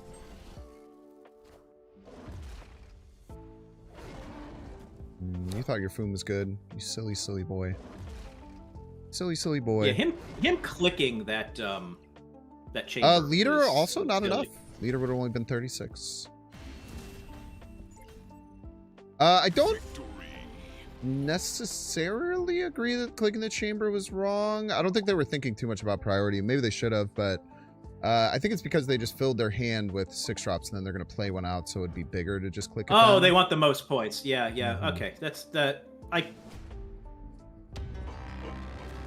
can see that. Yeah. Because they don't know that we have. So I think they did. did. Yeah, I don't think that they dug in and thought about the priority game, and also they have no idea like where Arisham. They have no idea what cards we have. Nope. Man, what a terrible card, man. You could snipe their Isan.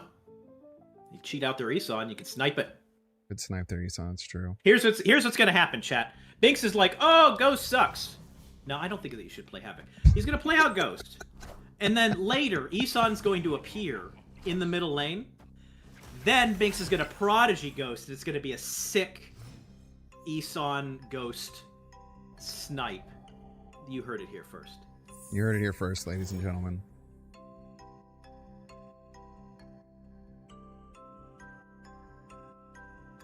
Everything in my mind wants me to play the Havoc, but we gotta wait a turn at least.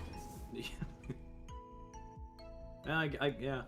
I think we do. We do this into Havoc Prodigy, right? I don't know what the mana is. You're gonna have to walk me through that because you'll just be stuck at whatever mana for the rest of the game. Yeah, it'll be like. I agree. Six. I agree that That's a rescue's lot. the play right now. Still believe in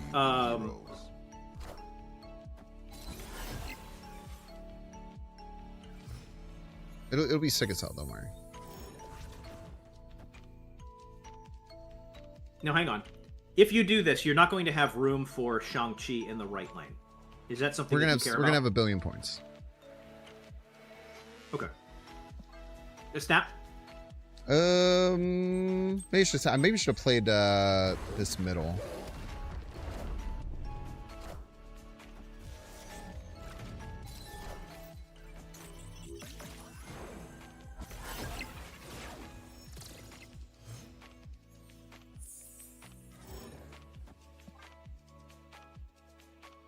They spent all their energy beating this stupid ass right lane that we've concocted of 2 rescues and a Havoc. Which is the first time this might have ever happened in the history of the game.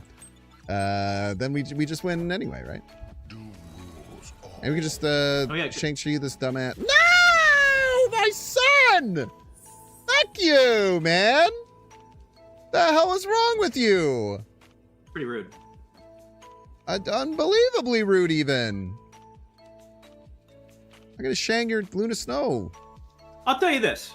If Should you have snapped at some point for sure. If you created a simulation of this game, like somehow we were able to put this exact draw of cards in front of people, I wonder how many people out of 100 would do your line.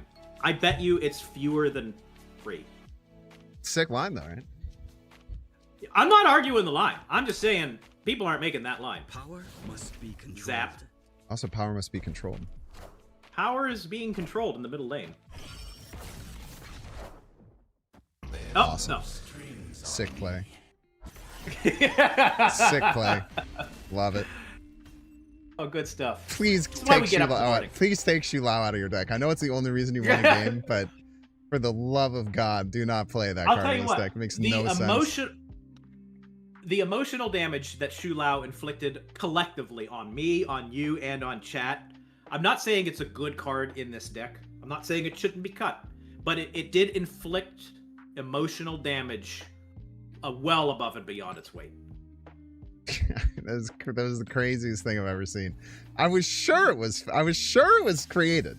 Surely that was created. Surely you didn't go into your deck builder. What's up, Secret Agent Bill? I'm doing well, man. I'm doing well. Maybe doing weekend missions? Maybe. Yeah, that's a good point. There is a weekend mission to play with Shulao. You could be right there. All right, we have about 15 minutes on the next ad break, so we're going to go on it now. Chat, we're going to get the minute ad break. If you don't want to see ads, you can pay $6. Check to see if you have a Twitch Prime subscription available by clicking the subscribe and use the little Prime toggle. Watching on YouTube, make sure to like and subscribe. Watching on Twitch, make sure to follow. See you in 3 minutes. Did you get any other good movie recommendations in the 30 seconds I ran away? We got, I wouldn't say movies specifically, but obviously there's some stuff to discuss. Where did it go? And I should hasten that I'm only looking at Twitch chat. My apologies to the YouTube folks who are maybe recommending good stuff. Where was that? Nate hates YouTubians for sure. On the YouTube chat, we got Knight of the Seven Kingdoms, which is the new Game of Thrones property. I have heard good things. I'll be checking that out. I'll be checking that out whenever more episodes air. I'm also going through Fallout Season 2. Fallout Season 1 the last couple really episodes of that too. Jujutsu Kaisen is an anime that I am watching and am on Season 3. See, I do not read those manga, and Season 3 seems to be made for people that have read the manga in a way that I'm not overly enjoying, but it's obviously a very beloved show that is pretty well made. Never watched Warrior. Never even heard of Warrior. Actually. Many things are called Warrior. There's like an MMA drama. There's like the Warriors. There's the MMA. No, it's called Fighter. I don't. It's one with like Tom Hardy and Christian Bale. I don't know.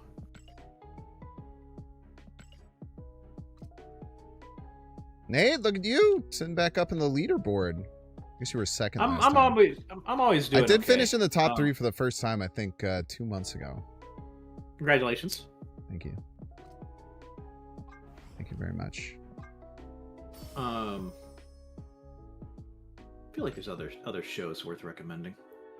Somebody talked about the movie No Other Choice. I saw No Other Choice. I actually didn't love it very much, but that might be just my own biases at play. I saw Did you ever a watch One sneak Battle After preview. Another? One Battle After Another is in my Letterboxd top 4. It is Banger. One of the best movies I have ever seen.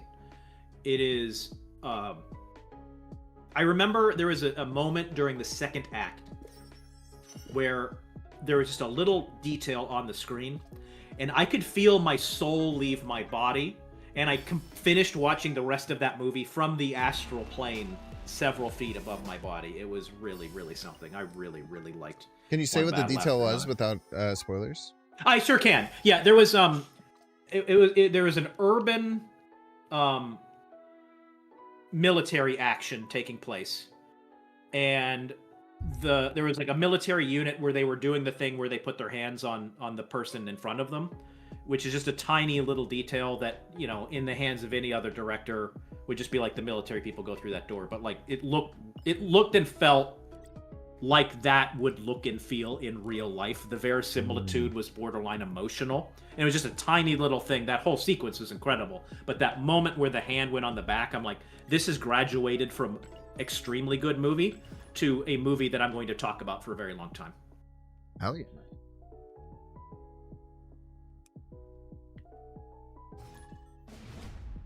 And Warrior's a completely different property that I was unfamiliar with. And last but not least, Secret Agent is a movie that I have not yet seen, and I'm very excited to see. I'm sure I will love I think it's The Secret Agent. I'm not sure, but it's a Brazilian movie that is regarded as one of the best of the year, and I believe him. I did watch Tron Ares the other night.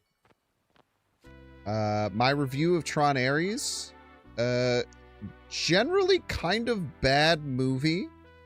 A lot of very weird directions and choices. But I still recommend watching it because it, much like the last Tron movie, Tron Legacy, the soundtrack is A feast for the senses. Unbelievable. If that movie had a nothing soundtrack, I would not recommend it. If it was a whatever soundtrack. Told you, you're the person who said that it was the worst movie you've ever seen, and that's asinine, I believe. Let me check. Pretty sure you're the person who said it was the worst movie you've ever seen. What a terrible movie. I disagree. What's I happening? disagree with that. What our opponent, what is their, I'm sorry, their collection level? That looks like to be like an unimproved Forge. Oh my god. I have never seen. Welcome to Marvel Snap, baby. Thor right? I guess? I think it's just all right. I'm playing pretty straightforward into my collection level 8, or sorry, rank 8. You just said it was terrible. You didn't say it's the worst movie I've ever seen. I still disagree with that pretty strongly. I don't think the movie is terrible. I think there's a lot of bad things about the movie. I think that if you focus on the good things about it, it's an incredibly enjoyable watch. I also, surprisingly, thought Jared Leto acted pretty well with a pretty abysmal seeming script and dialogue. I think his acting was above average in it, which I don't think I've been able to say about Jared Leto in almost any other film I've seen him in.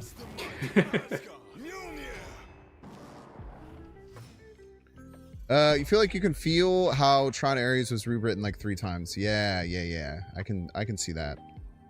They freaking snapped this here, man. Everybody's a Binks fan. Yeah, I probably snapping back is.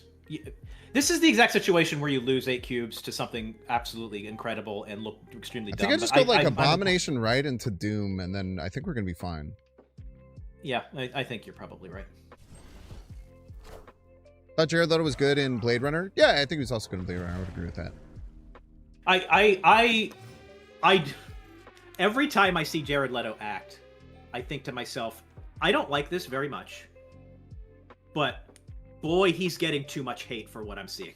Like the religious amount of hate that he gets doesn't even see like it really seems I don't know, not necessarily unfair, but it just I feel bad for the man because I don't think that he's particularly. He was bad and he was terrible as a Joker, but when I look at him in other stuff, really I'm bad. like, I don't love what I'm seeing. I thought he was but I not don't good hate in what I'm seeing. Morbius, but that also probably came down to having an absolutely cooked. Oh Jesus! Is this is Arnim Zola a card they can even have? I'm not convinced that Arnim Zola is a card they could have. No, That it is. 343 I collection level. feel like it is. Then we just as silly as it sounds, I think we leave here. We're going to beat this opponent 97 times out of 100 in every game. So in this situation where we just lose to Arnim Zola, let's give them their 2 cubes and then run away. Do you want to see if they have the Zola though? They certainly don't snap back. And what would you do? Laffy, White Queen, middle? Give me this. Oh. Yeah, well, I guess it's the same Laffy versus Hitmonkey. Do we win left if we do this? This goes to 5. This will go to 20. We'd be at 4, 7, 11 plus 5. It would not. So I think we just do both middle. I think that's probably okay. I kind of just want to see what they have or what they're doing. All right. Are ye worthy? Angel Kazooie-san.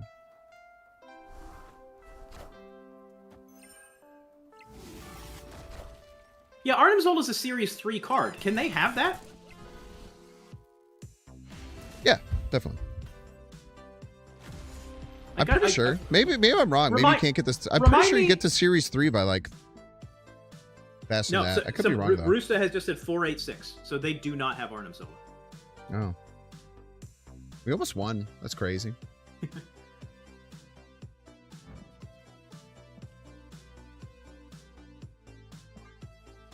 All right. Is it Black Panther Series 3? Good question. Yeah, Black Panther's definitely Series 3. Certainly not Series 2. Yeah, Black Panther is Series 3. That's what Google says. You probably just looked at the AI, which you shouldn't do. It breaks your brain. I'm looking at MarvelSnapZone.com. For the Rusta comment. Yeah, I don't know. He comes with a pre-made deck now. Yeah, I wouldn't be surprised if there's, comeback stuff. And they, in fact, do have Arnim Zola because this deck... I'm sure they could have 4 and 5 cards and stuff, too. Just from, like, random little, like, offerings and stuff they could have gotten. Yeah, they're going to read that card and try and figure out what it does.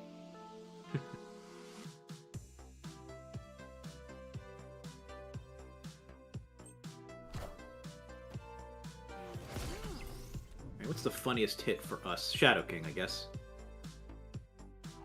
Oh no, we already have that in our hand. What is a good? That's fine. It's whatever. I guess it's a good Black Panther killer eventually. We do need something to do with our energy though. I don't hate Shadow King. Oh god, Electra. Shadow King middle with the intent of Cerseiing middle. Is a line, and then obviously we don't. Yeah, they haven't played their Chavez or anything like that. Peak sweep swap cards is yours. Why is my mocking card unaffected by Chavez? It wasn't created. The card wasn't created. It doesn't matter if it's mine or theirs. If I had gotten one of their cards that were created from Peak, then I would have gotten it. Like for instance, if they were Arishem. And then,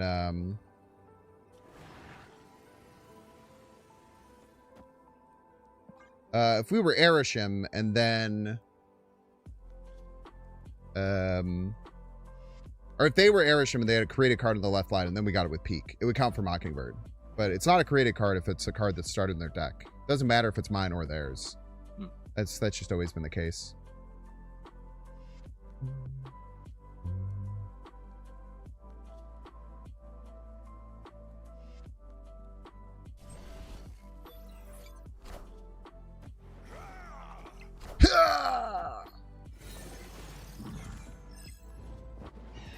We actually had a destroyed card? Sick. Oh my god, we did have a destroyed card. Sick value. Sick value.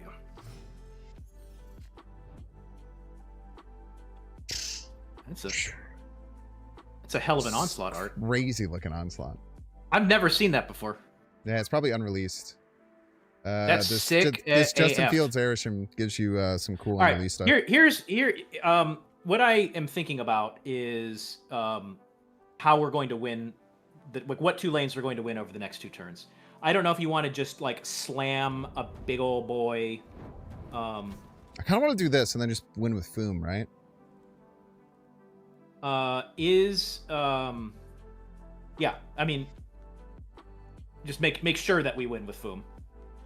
Yeah. Figure it out. Plus, they still have to respect this Chavez leaving if they know what the card does, which they might not.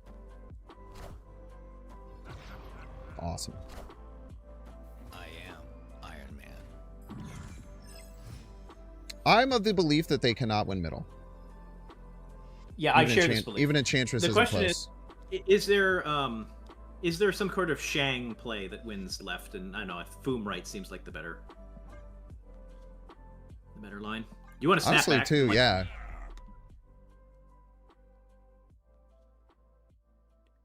I'm imagining. Okay, let's say they Arnim Zola left, just on a hope and a prayer, and they hit the Red Skull. Rouge something is how we lose, but that'd be incredible. I hats off to our 343 collection level opponent.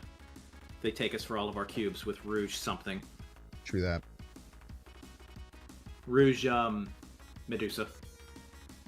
Rouge Dusa, they're calling it.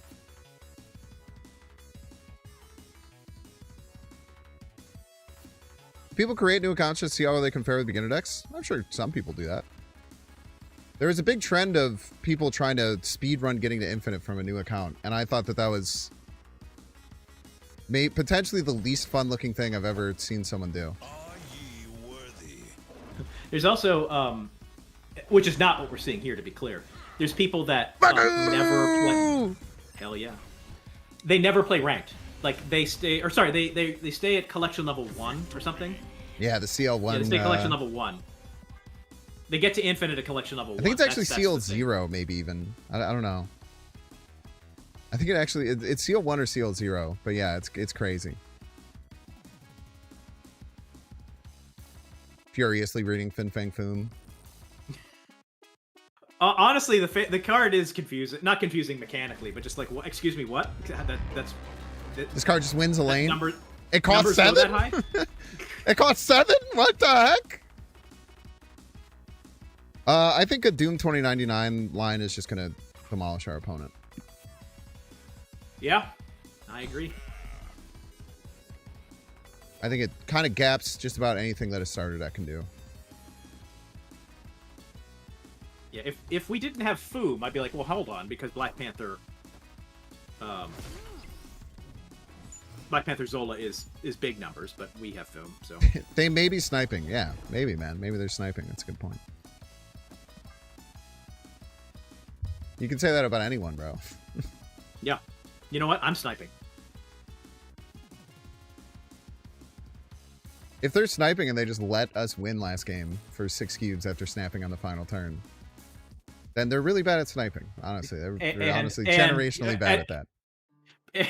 Collection level, but it's pretty common whenever you have the highest rank is 8 that you're competitive enough to go to twitch.com and make sure that you're Such a boomer, getting dude. the full Twitch.tv, bro. Justin.tv, actually. Ah, dude, he went. Oh, he doubled down on it. Full boomer. Respect. Oh, they had priority. I was like, what? How are you alive? They keep trying to kill our. They almost killed our American Chavez 2 games in a row.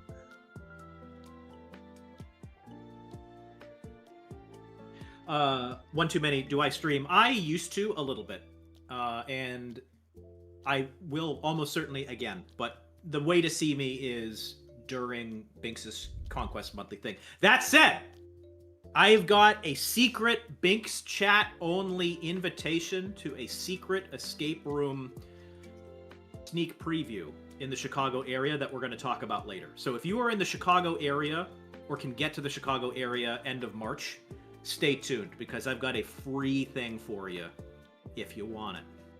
He invented escape rooms, by the way, if you guys didn't know that. Oh yeah, that's I pretty should lead cool. with that. Prior to this, I did actually invent modern escape rooms. And then afterwards, I kind of started enjoying Marvel Snap an unhealthy amount.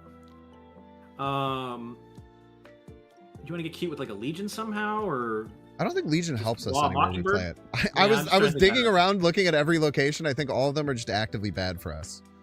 I think we just Yeah. play the Burb. That seems good to me. Kind of want to put it middle too. I Or do you prefer wanna- right, but no, I can see the argument for middle. I think middle maybe makes sense now that you. I guess the only thing that would be Yeah. really bad, because we maybe want to Foom there, right? The only thing that would be really bad is if we double 1 and 3, it lands middle. But I guess we can deal with that next turn if one gets middle, because then we're dealing with a smaller sample size. Exactly. Now I probably just Legion left for points. I mean, we're not going to draw anything in that case, but I don't think I think Dr. Octopus invites disaster a lot of the time. There's an argument for that if you want to try Dr. Octopus, but I think it's probably Legion mid for Shaw they- value. if I don't. We're playing Foom next turn, so it doesn't really matter. Wakanda forever. Still loses to Foom, I'm afraid.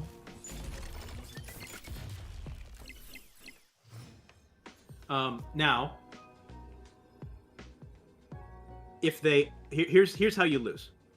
If they Odin middle and your Doombot does not go left, is that enough of a reason to do a to do a Foom line left? Could also Killmonger. But I think Foom left might be the play here. How do they beat Foom left? I guess it's with a hero they literally don't. Arnim Right? Zola. Yeah, they literally can't. 100% agree. And if they were to Arnim Zola, any rational player would have done that in the right lane. Are ye worthy? I love Odining. Odining's their favorite. It's your favorite thing. Yeah, I think the Foom left was correct. Wonderful.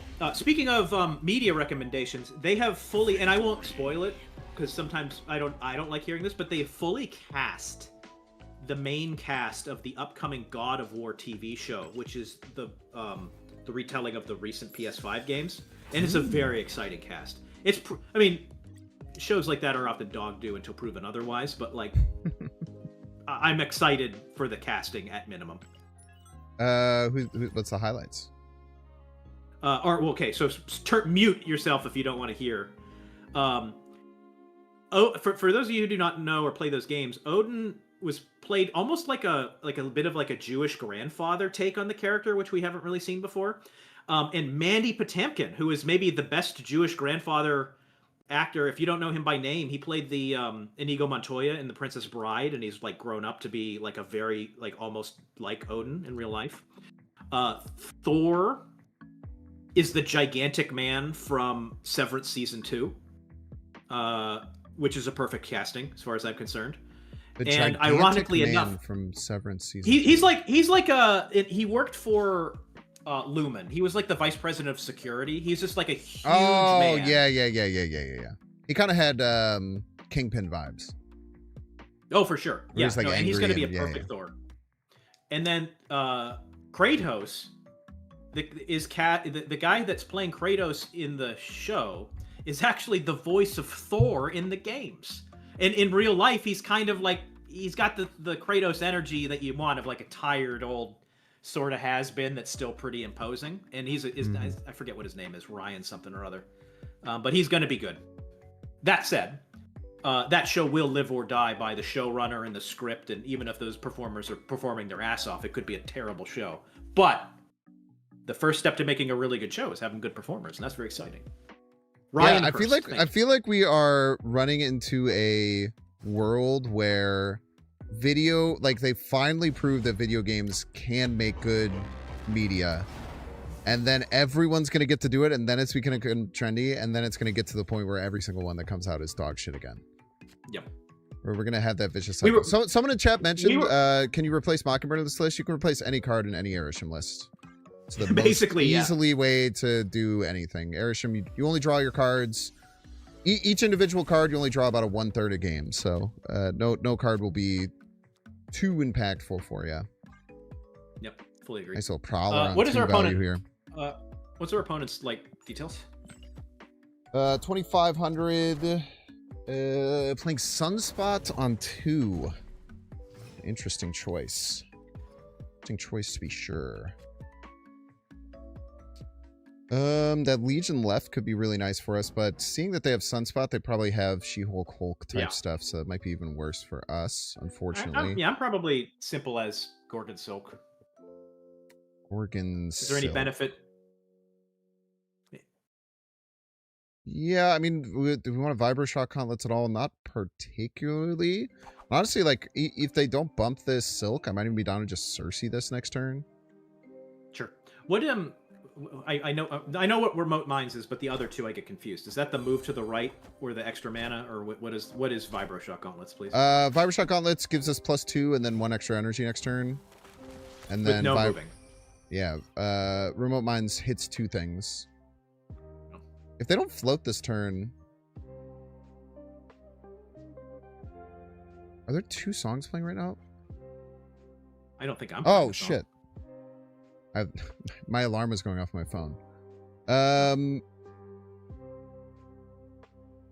do you want to do here? Do you have any thoughts? Not strong ones. I think there's an argument to Cerseiing. I think there's an argument to leaving now that your opponent just snapped. I think we do this. Why would we leave? I don't think we should leave. Did your opponent... Well, the thing is, like, this is the conquest of it all. Like, we're not particularly strong, and they have a great setup. I leave here. It's just 1 cube. Let's get into the next game. I don't think so. If they don't float here, we're affecting them. They're returning off their Symbiote Spider-Man by turning off the Sunspot.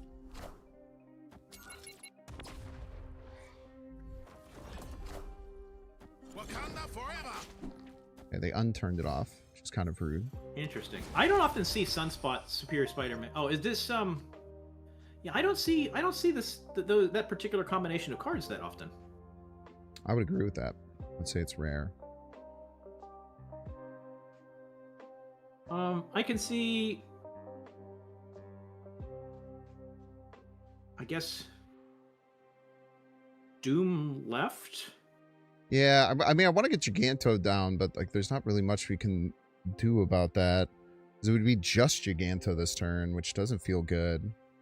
And next turn you're only getting 7 mana too. It's just kind of damned if you do, damned if you don't. If we go Legion left, Giganto goes to 1. This goes to 3. This goes to 3. We could play Legion left turn. is the play. Legion left is the play for sure. I think leaving last turn was the most correct play, but I like. We could have 2 50-50s they... where Silk goes middle and then Silk goes left, but we don't, so that's good. Well, now we have complete information, so just draw Shang-Chi or Shadow King, and we'll either lose 2 or win 8. Okay, I think that you probably leave here. I'm there by quite a bit. You win there by quite so? a bit, but you lose to virtually anything middle. I mean, we could still play Doctor Doom and Spectrum. Can you threaten right at all? We do not have the means to threaten right reasonably. Could you walk away from Spectrum for a minute? Could you Giganto left, Doctor Doom middle? Oh, you can't afford Cersei and Doctor Doom. Spectrum's cheaper. I failed to. The mystery intrigues. Oh, you might beat this. Yeah, I think you beat that. Right? Do we? I think so. Writing 10. Yeah, we get to 21 middle. Unbelievable. Perfectly what pushed Silk. What a throw by them? I guess so. they couldn't have competed. Yeah, they needed. Oh man. Okay, yeah, it's not it's given the cards in their hand, it's not a throw, but I love that we put ourselves in a good position there. I think the Legion left was so clutch because their play was so powerful. Yeah, we played around this, so we guaranteed that the Silk would land middle, unless they had like Mercury or something with that play. I think you snap here, and the locations can screw us, but you have Doom 2099 on. Oh my God, turn you're right. 3, and Shadow King and Shang-Chi are killers of this poor bastard. Yeah, dude. So I thought you just said because of Doom, and I was like, man. Then it's like, no, we have the cards that we need. We have them all. What are you doing? Now, notably, New York, it makes me a little bit scared, as it were. Maybe you could. We could turn it off. Yeah, part of me wants to storm Superflow this turn, but nah, the Artem Zola of it all. I think you just doom 2099 middle and chill, and we can kind of go from there.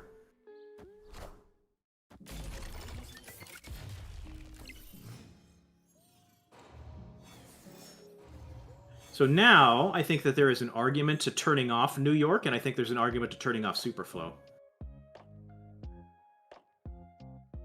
Kind of like turning off Superflow. He's got a lot of 6s that he probably wants to play early. So we just want to storm Ghost Spider, I guess. I guess we could just storm. Storm is probably stronger. Probably just storm Superflow here, but I can be talked down from this line. It's just he has a lot of cards that are 6 cost that we prevent him from having access to, which I think is really strong.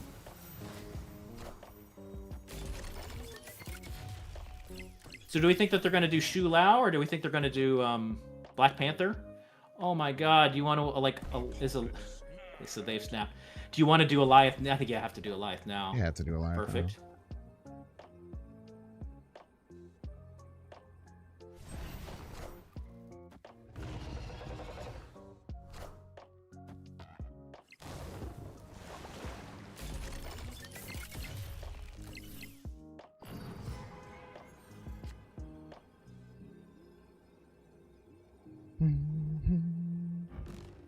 Now, if you move both Eliath, if you just hear me out, I'm not necessarily advocating for this. If you move both of your cards middle to the left, then the singular card that you play middle will guarantee. Well, no, it won't. Never mind. I take that entire line back.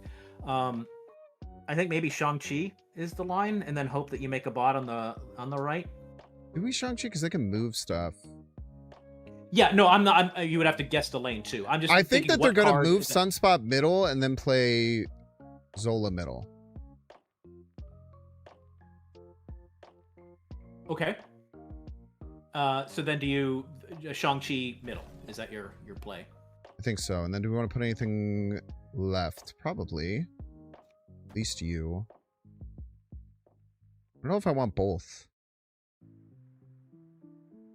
Well, now if he plays a single card middle, he can guarantee his Scarlet Spider to go right. And you don't... I think you either move one thing or nothing. I don't like over moving to the... What about Storm left to give us a 50-50 where if that does happen, then we get 2-3 Power Doom bots, sure. Right? And then you got your extra bot middle. I think that this is a good play. My guess is Sunspot left, Zola middle. Makes the most sense to me. Power must be controlled. Wakanda forever. 2 50-50s we have to lose. I would just get the first one.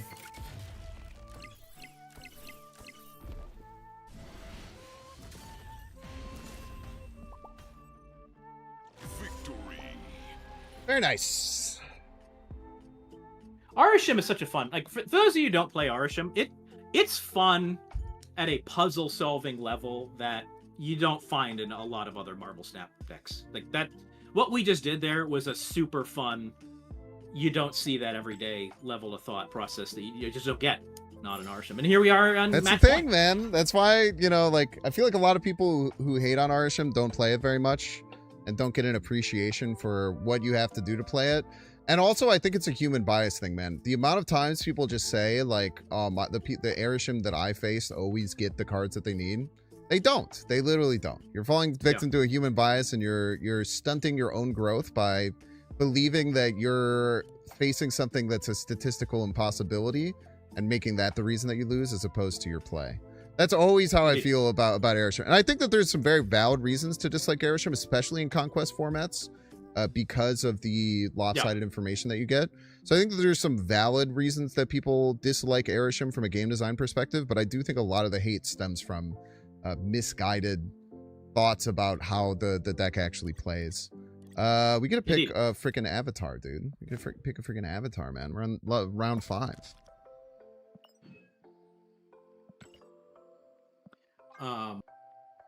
Have you? Is there one you've been keeping your eye on? Are you interested in so. opening up to a chat vote? What is your? Let's see what we got.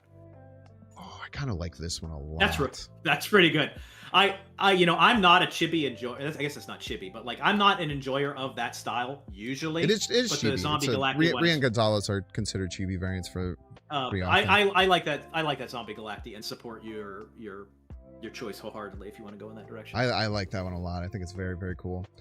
All right, game 5. Everyone lock in, ladies and gentlemen. It's game 5 of Infinity Conquest. Let's get it, dude. Oh, it's going to be so pretty. It's going to be so pretty. Now, are you good enough at this game to summon a collection level 300 opponent who has Series 2 cards? What did you say? One more time? I said, are you good enough at this game to right now summon an opponent that started playing this game yesterday and has a collection level of 300? I want to face Iris. I want to face the best player in the world. I for those of you who don't know, Iris I think is the guy that wallops. I believe it is a Banks a lot. female. I believe that she. Whatever the gender. The important bit is the walloping delivered upon Banks. Many a time. I have Iris's number a bit more recently. Yeah, there was just one stream that it was just like every other game was Iris, and then Iris had your number, and that was yeah. What, it King Entry, happens more often than not. What's our opponent's Did they snap? I need information. What is their? They did snap. King Eitri, they have 4 extra cards in their deck. 5 extra cards in their deck? How is that possible? 4 extra cards in their deck? Is that what's his face? Agamotto? They have 18 total cards. They have 6 extra cards in there. Are they Thanos? I'm fine with Doom and okay. There's the Thanos. Oh, thank you. With Doom and Foom in your hand, I am not leaving this game. Yeah, I agree. That said, just kind of looking ahead, so we're gonna play some Doom 2099. I like turning. Oh, that's sick. I dare I say, you snap back because what you are doing is legioning on Onslaught Citadel. Oh yeah. Oh, that's juicy. We basically have our whole game, right? We have Doom into Legion, into Doom into Foom. Doom, Legion, Doom, Foom. Doom, Legion, Doom, Foom. I want to play it middle. This norm. Wait, no, stop. Snap back. You needed to snap back there. True.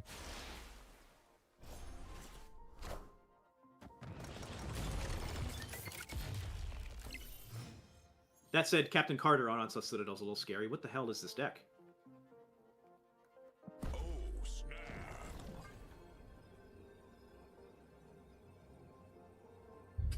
You could have like Cosmic Ghost Rider is a bit scary. Just Burb, not scary.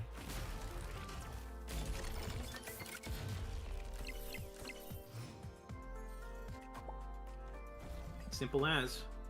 Simple as. This is playing. Oh, somebody says Aurora. Yeah, Aurora is consistent. I think. Well,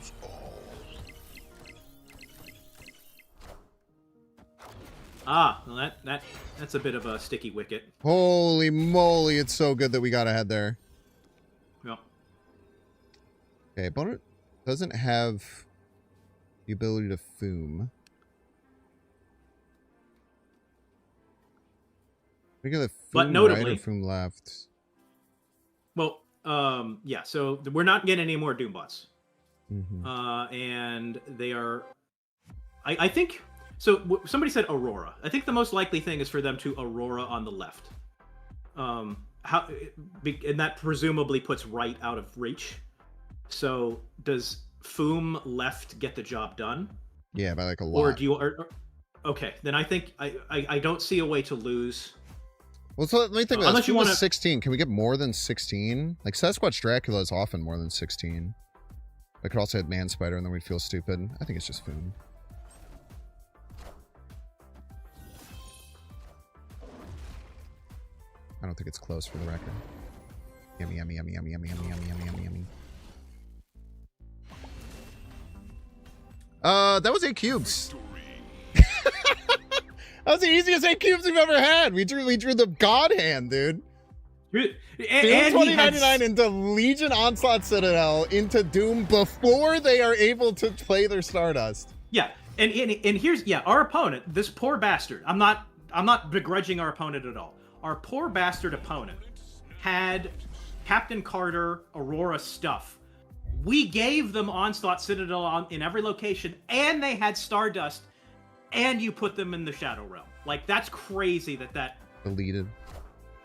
Yeah, We're so lucky they didn't draw the Stardust the turn before. If they had drawn it the turn before, we were Yes. dead.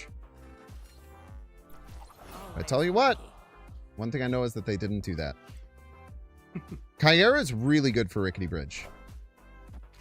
Oh my gosh. Kyra's like just now clocking ludicrously that. good for Rickety Bridge. Now they could have a way to Soulstone circumvent Thanos. that, but Yeah, the Soulstone Thanos is a thing to be aware that people often do not think about and lose 8 cubes to. I think if we play Kyera right, get the extra energy, we lose this by 1, we might have a good card to play alongside of it next turn. I don't hate that. My natural inclination, of course, is to fill up Mojo World with cheap shit, but I think that that's fine. And I guess notably, we got to think about them doing Reality Stone on Rickety Bridge. Okay, now does Time Stone draw Thanos? No, it's Space Stone that draws Thanos. Just Yeah, it's notably, like to draw. they have got they've got an immune Thanos if they so choose. Mm-hmm. So I think we just stick our girl here. Go here. Yeah, the only thing I'm thinking about is, again, that our girl is not going to be enough to beat Thanos when the time comes, so we might need to figure out. Yeah, we just need to find another 6 or 1 to supplement her. They do have the Okay, there's Thanos. Thanos. Good to know. Avengers! Assemble.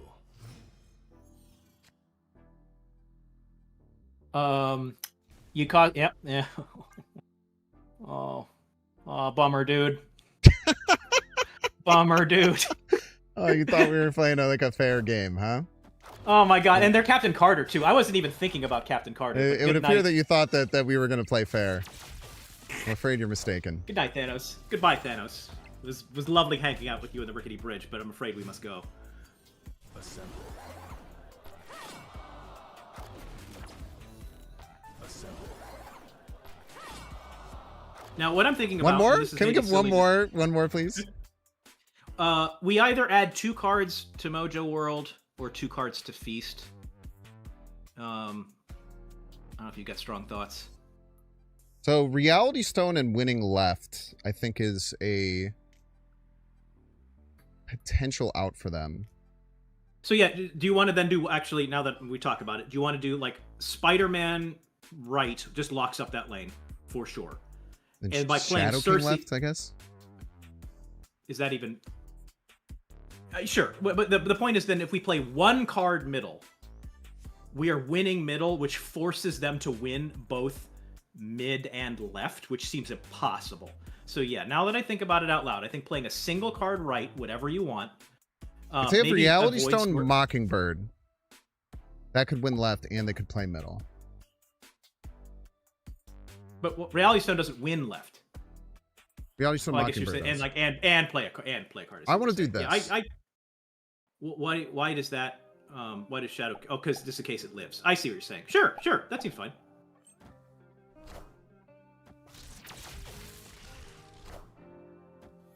Oh, is that okay? How did it get both? Oh, Marble Boy. Oh, we lost. We didn't lose if the Marble Boy I both thought the that these were both. I forgot that this is an on-reveal and an ongoing. I literally planned to be able to fight off against this. I was like, even if they get some other little thing, then we're okay. It's fine, But I it's fine. failed to We're just- recognize that deep, that's deep both. breath. We got several games. Yeah. There was a lot of lines there, and we played around something that didn't happen, but we also won convincingly against something that could have happened. I think. Yeah, yeah. Opponent snapped. I think playing around. Oh, this is crazy. Playing around. Playing around Reality Stone Mockingbird, I think, was the best thing that we could do. I think that was the most likely thing. They did have a lot of energy. It's fine. So, chat. Somebody says we say the names wrong lanes. What happens with me and my brain is whenever I've discounted a lane, I'm only talking about 2 lanes. I think of them in terms of relative to each other. So if I'm thinking of, let's say, the left and the center lane, in my head, it's now left and right, where it's not right. It's, well, it's weird that they turned off. Wow, that's unfortunate for them. Nah, they're too. We broke their brain with. We broke the brain with the Dune 2099 earlier. Wait. Leech is maybe a card you want to consider playing right now, or do you want to hold that until turn? Maybe you I want to hold it turn till turn Leech 5. Yeah. Okay. Well, not turn 5. You because if turn 5. Oh yeah, you play it on. Yes. Yeah, they don't have ramp. Well, I guess maybe Surge. I guess we could play it next turn. I don't mind that at all. I don't mind just leeching here. Yeah, and I mean, you fill up the lane, but there's an argument to Cerseiing the following turn in that lane if you want to. I mean, this is gonna do be you a want 9. to? I think. I don't know. I do think you play Leech this turn. I think that's the correct play. Now, click Chamber. this. Yeah, I think you could want to consider clicking Chamber now because you're Yeah, probably going to play. The question is if they have either Cosmic Ghost Rider or if they have Shadow King. I don't know which one's more likely. I don't think this deck doesn't run Shadow King. There's no way that they can fit that in. I don't think they have either of those cards for the record, but I think that Shadow King is the way less likely. Isn't it fun to say like that? Sure. Magento all day long. I'll go. I support it all. Ah, Wiccan. Wait, no, that's their Wiccan. Speaking of Cosmic Ghost Rider,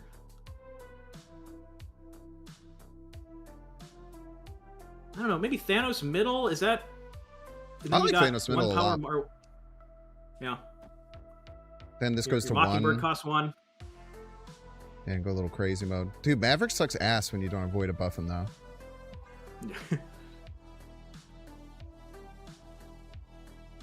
Also, the Leech last turn is so good because they Wiccaned, so they probably definitely want to play Aurora and shit this turn. Now they can't. Yeah. I'm sorry I didn't make Lichengulia happen. I don't know if you guys remember Lichengulia was how I pronounce that location that I unironically just kind of read it out as my head. So I guess, do you want to go? I guess the play is to go massive in 2 of these lanes. I don't like splitting it 3 ways because they're obviously going to play their biggest stuff. Okay, so I think there's an argument to hit this. They just played Mind Stone. They have 4 stones in the field. They have 8 energy. Their play is always Stone Thanos, right? Seems logical to me. Is Power Stone one of the cards on the board? Yes. So if you Cosmic Ghost Rider right, it's no longer a giant Thanos. I think Cosmic Ghost Rider right, and then the rest of the power mid or left is the way to go. Quite like this. The only way they win middle is Super Thanos. And which you are denying. And then even if it's not Super Thanos, then it goes down. Yeah. And then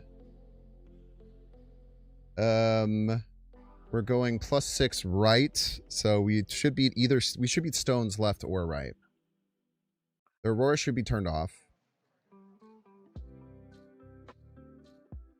I guess the way that this loses, I can just Shang no Soulstone Thanos. We have priority, and they're going to play Soulstone. I think that this is the play. I see a way that this loses, but I think this is the best play. Great.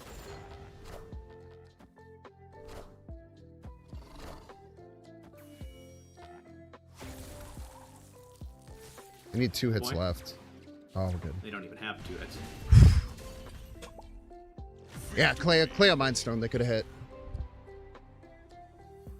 They could have gotten Clea Mind Stone. Play the song. Could have lost that one. Play the song, dude! Play the freaking song! Let's go, man. That one felt weird. The 8 cubes at the beginning. It was super weird. Great the 8 cubes at the beginning felt pretty devastating. Like they just had no way to ever come back. afterwards. They were just kind of fully devoured and cooked, I'm afraid. We got Dude, well played, opponent. I cannot believe they didn't go Stone Thanos there. Welcome to the What? show. Why I would wonder have they possibly not done it? If you're watching on my YouTube, thinking here is that you see like, that their and Thanos subscribe. is We're disabled. gonna play I some wonder games. if they think We're gonna that play they They don't think have so. Super Thanos. Now be a Yes, good dude. chatter That's and probably don't it. be a piece. They don't know how And it notably, works. for chat, it does work. Like if you disable Thanos, he still gets huge.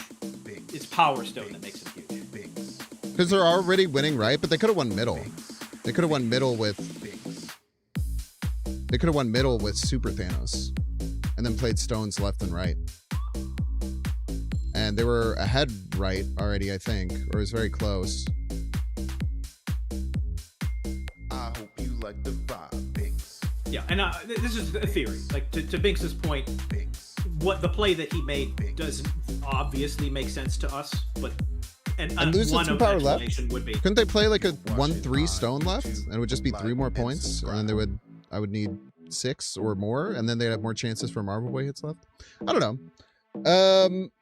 I don't think it's just that's Welcome to the straightforward. stream. Oh, both of them I are 1 hope power. you like Oh, the okay. vibe. That's If fair. you're watching on YouTube, like I don't think and you're incorporating the subscribe. Marble Boy We're hits, gonna but play some games. I'm We're guessing. gonna I grab think some that cheese. Nate Now is be correct a that they didn't good think it would work. chatter And don't be a piece. Binks.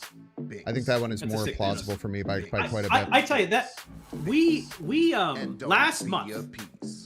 we won 10 games in a row, pretty convincingly. But I would not have described those games as particularly. I mean, there was a couple bangers for sure, but the games today felt a little bit more rewarding because we made more happen with less. Binks. Well, which is weird because we actually have more because we're playing Thana or we're playing Erisham, so we actually have more cards. Fin Fang We made Boom! more with we I made mean, more yeah. with more. Like and subscribe. Somebody says, "What is their avatar?" I don't remember what their avatar is. It looks like a Thanos, maybe. Yeah, it's a Crap, I Thanos. mean, obviously, crap now. Binks. That first game was so devastating. I mean, it felt so good to Binks. be able to play the game plan that we built the deck around after the first Binks. that first game where we literally I hope just you like the never vibe, Binks. like the first 4 rounds it took us to actually even get Doom 2099 online. I hope you like the That's vibe, really funny. Binks. Not even Finally get the online. full It's not like we thing. even drew them late. Like We just and wasn't subscribe. there. Not just yet. We can continue basking in this victory. But before I go, I want to talk about Chicago Escape Room playing for your chat. Yeah, please do. All right, chat. As discussed earlier, my name is Nate Martin, and I am the inventor of modern escape rooms. And what I do these days when I'm not streaming Infinity Conquest with Binks and winning, which is most of the things that we Most do. of the time. Most of the time. We make escape rooms for cruise ships. These escape rooms are built in their entirety in a secret warehouse in the Chicago area before they go to the ship. And as a final step, we need people to play them and test them. And we have a couple of games coming up the week of March 30th.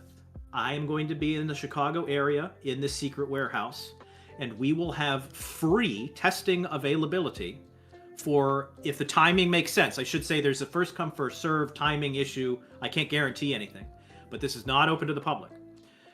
If you are in the Chicago area and you want to come play a very advanced escape room that will go on a cruise ship and be played by millions of people, I want you to contact me and let me know your interest. So what we're going to do is you're going to find me on LinkedIn. That's the first puzzle. My name is Nate Martin, and there's a lot of us there on LinkedIn with this very common name. I'm not really on social media, and I don't stream so much anymore. Find Nate Martin, Nate Martin, on LinkedIn, and either contact me somehow. You either got to follow me or send me a message and say, hey, saw you on Binks' stream. Can I test an escape room? I will add you to the list of people that I will notify first. Whenever time slots become available and they are made known to me to be available, you will be the first people I contact. You can bring one person. You can bring, or at least sign up for one person, or I think up to, like, frankly, 8. If you got, like, 8 friends, you could. We got some pretty big games. and everywhere in the middle. And as I say, not necessarily guaranteed, but hell, if enough people sign up and the timing makes sense, we can even make a Binks chat like meetup about it. That hasn't happened yet, but more people do it every time. Some people have. Last time we did this game, I tell you last time what. I did testing in Chicago. Tell you what might happen if we do that. Might even have Binks chat and Binks there, so you might get to do an Binks escape could room show with up. me. Binks could show Which up. he has to drive a fair amount. This is if the sacrifice would be non-small. Anyway, find me, Nate Martin, on LinkedIn. Contact me about, and again, Can it's you in the put? Chicago. Do you want to throw it in chat? Oh, sure, I will do that. And He just realized he put a thing of pen it in his all- mouth and he's on camera on the internet. Yeah. I know it's oh hey, we already have one person let me tell you, I won't dox you, but the one person that's already messaged me, you're seen, buddy. Where the hell is my own thing? That's me. Send me a message on LinkedIn and you can follow me or whatever. I don't know how the messaging works fully. I'm a bit of a boomer. And love to see you. And as I say, it's free, not available to the general public. It's really cool. Hope to see you there. Whether you've done 1,000 escape rooms or none. Yeah, and they're very fun. It's awesome. I've been twice now to test escape rooms. It's actually the first time that we met, which in turn caused this relationship and friendship that we have, which has caused us to meet up once a month to play Infinity Conquest together, which is one of my favorite highlights of every single month. And I often get told it's one of many other people's highlights for the month. I am shouting you out here in chat, so if he ever does stream, you can give him a follow. I'm sure the more followers and interest that people seem to have in watching him stream, the more likely he's going to stream, because that's how human psyche and everything like that works. So go ahead and give him some love. It will happen again. Great day. Not the best win rate day we've ever had, but we got over the dang old finish line, and I think that in general we played pretty darn well. Well, I feel love like it. we're starting to get a flow state where we just both kind of know what to play each time. It's a little bit less of like having to. I'm gonna go back to back. Anything else you want to say before I send you off here? Great to see everybody. Great to see you, Banks. Great games. That's it. Oh well, yeah. Let me actually. I'm glad that you asked. I have a whole thing that I wanted to get into. It's pretty important. So, whenever I come to Chicago, all right, it's really important. Did you cut me off yet? I was coming. I actually wasn't going to, because that sounded sincere. It sounded sincere. I was just making it up as I go along, because like I occasionally get into it. I unfortunately lost him there. All right, well, thank you so much, Nate, to be in here. Dude, he knows me too well, man. It's crazy. Thank you so much, Nate, to be in here. Always an absolute pleasure to have him here on the show. Super fun. What a joy to get to share the field of battle with him. Let us move along here a little bit. Cheers, Nate. Thank you so much for hanging out. We are going to jump into a ad break here. If you don't want to see ads, you can pay $6. Check to see if you have a Twitch Prime subscription available by clicking the subscribe and use the little Prime toggle. If you're watching on YouTube, make sure to like and subscribe. Watching on Twitch, make sure to follow. See you in 3 minutes. All right, chat. We are going to be moving into a sponsored segment for today's stream. Is how we're going to be finishing out. We have a sponsorship opportunity from a game called Arc Knights Enfield that we're going to jump into and get things going. Hope that you guys enjoyed the whole beginning of the stream. I know it was a lot of fun on my end. And let's get sponsored segment up and a running.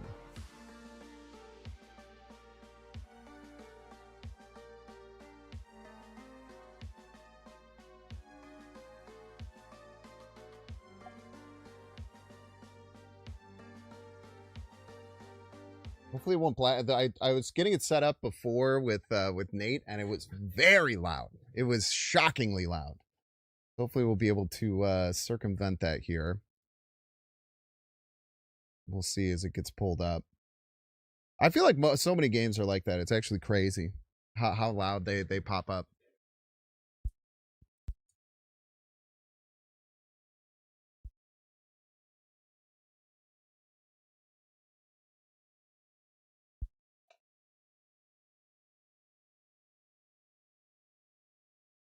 We have a giant white screen. That's a good start.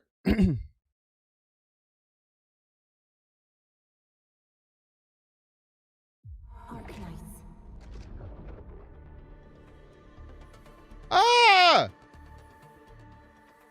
Why are you putting my email address on the screen, bro?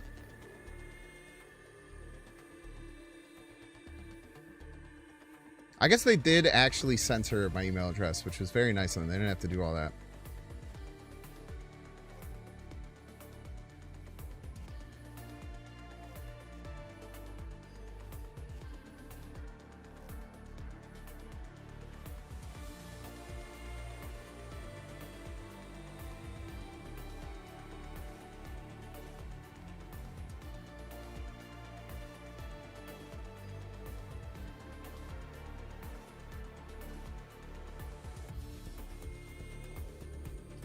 All right, everything's looking good here. Make sure that we go ahead and swap over.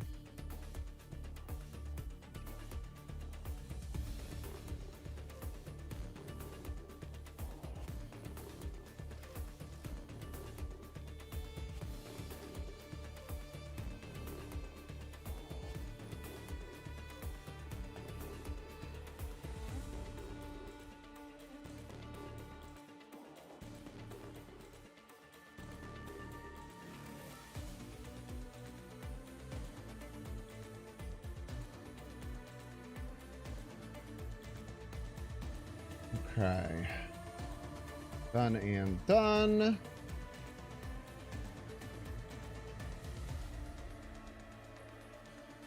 Cool, we're going to go ahead and enable the channel skin. You should see a cool little channel skin here. And we are going to get this bad boy on the road. All right, thank you so much to Griffline for sponsoring today's segment of the stream. Really means a lot. We love these sponsorship opportunities. Love to see it. We are going to be jumping in. This is a 3D real-time strategy RPG. It's available currently on PlayStation 5, PC, and mobile. And not only that, but with the brand new channel skin that we have available, you might have to refresh, but usually it pops right up. You're going to see some links that are available to you up there at the top if you want to download the game for yourself and check it out. Again, available on PlayStation 5, PC, as well as mobile. It has an immersive storytelling. It brings and continues the Arknights universe and a fully 3D narrative presentation.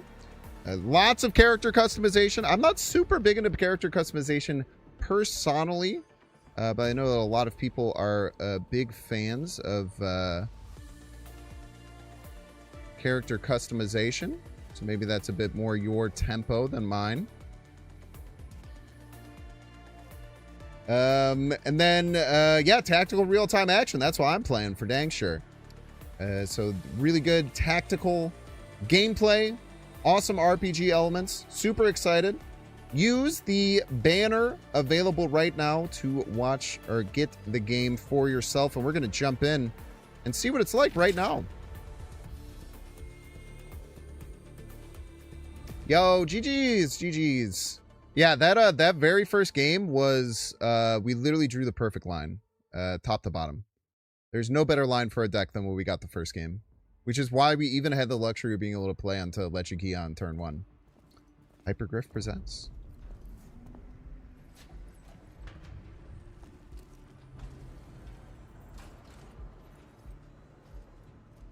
I lost the game. Oh no.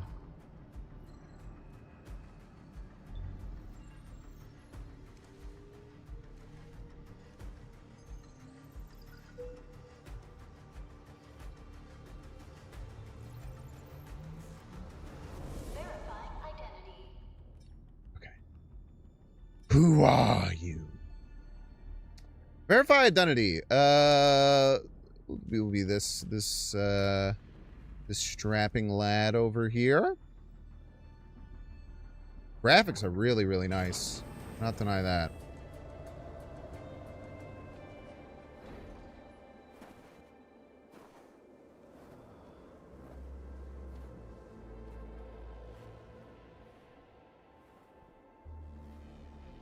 Thank you, Mr. Franz. I did do that. I appreciate you reminding me as well. What took you so long? Sorry. Okay, we have an angel, Held up. fully voice acted. A blessing, solely yours, but stolen and tainted. Your fate isn't confined to one path. I feel like I want to bring the voices up. Leave no regrets. Travel forth, administrator. End administrator. You're an end administrator. Okay, let's get the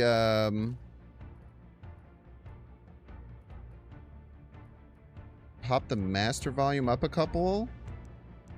Bring the music down a couple clicks. Probably bring the sound effects down a couple clicks. Originium is the pillar of life. Okay, can you use Waza to move? How do you run? How do you run? I hate walking. Must not fail. Okay, you click to walk or click to run. Serpentine pattern going. Shift or right click to dash. Okay. Space to jump. Dude, this game is beautiful, dude. Holy moly. This will be a difficult campaign. Zip across when you're ready. I'm gonna guess that this won't be a difficult campaign. It will actually be the the easiest of all campaigns. Which button is that? F. I guess F's to play respects or whatever. Scoot!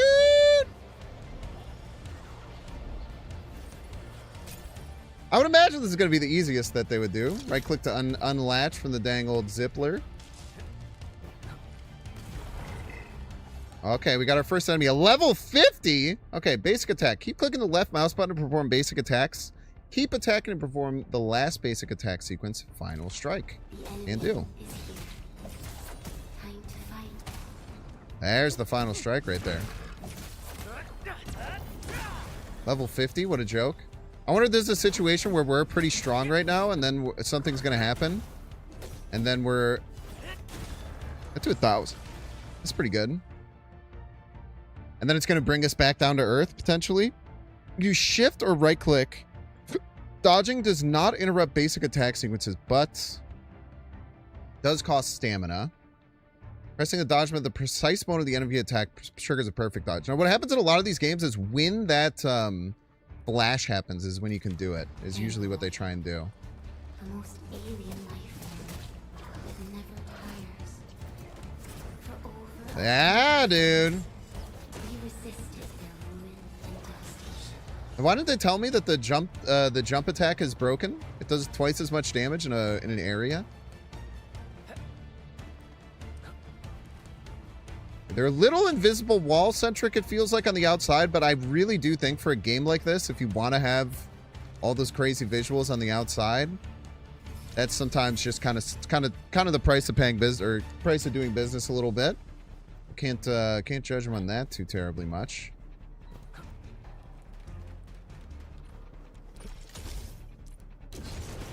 Scoot! Oh, it's a freaking avalanche, dude! Look out, man. Yeah, this is probably fine. Probably fine or whatever. Alright, probably fine. Pop down. Alright, more enemies, potentially. Whole bunch of them. So we get battle skill uses. Press the 1 key to cast a battle skill. I'm so bad at these games at reaching my hand up and pressing the 1 key. I'm not going to lie. Preparing a battle skill consumes 1 bar of SP or skill points. SP naturally regenerates over time. Hitting enemies with Final Strike also recovers some SP. Okay, so if you do your basic attacks, you'll gather your ability to use skills. Heard. Can't keep going. Okay, confirm. Yeah, that's pretty strong. Okay, I wonder if I can move that to my mouse. That would be nice. You did miss the Nate stream, correct. Correctamundo. Actually, I am gonna just end the YouTube live stream. Sorry. Thank you so much for watching on YouTube. If you're watching YouTube, I appreciate it. You can also check out this game if that's something that floats your boat. But and you can watch over on Twitch if you want to continue watching. But appreciate y'all. But we're going to end the YouTube portion of the stream. Thank you all so much for being here. Watching some awesome Infinity Conquest. I'll catch y'all later. All right. Thank you for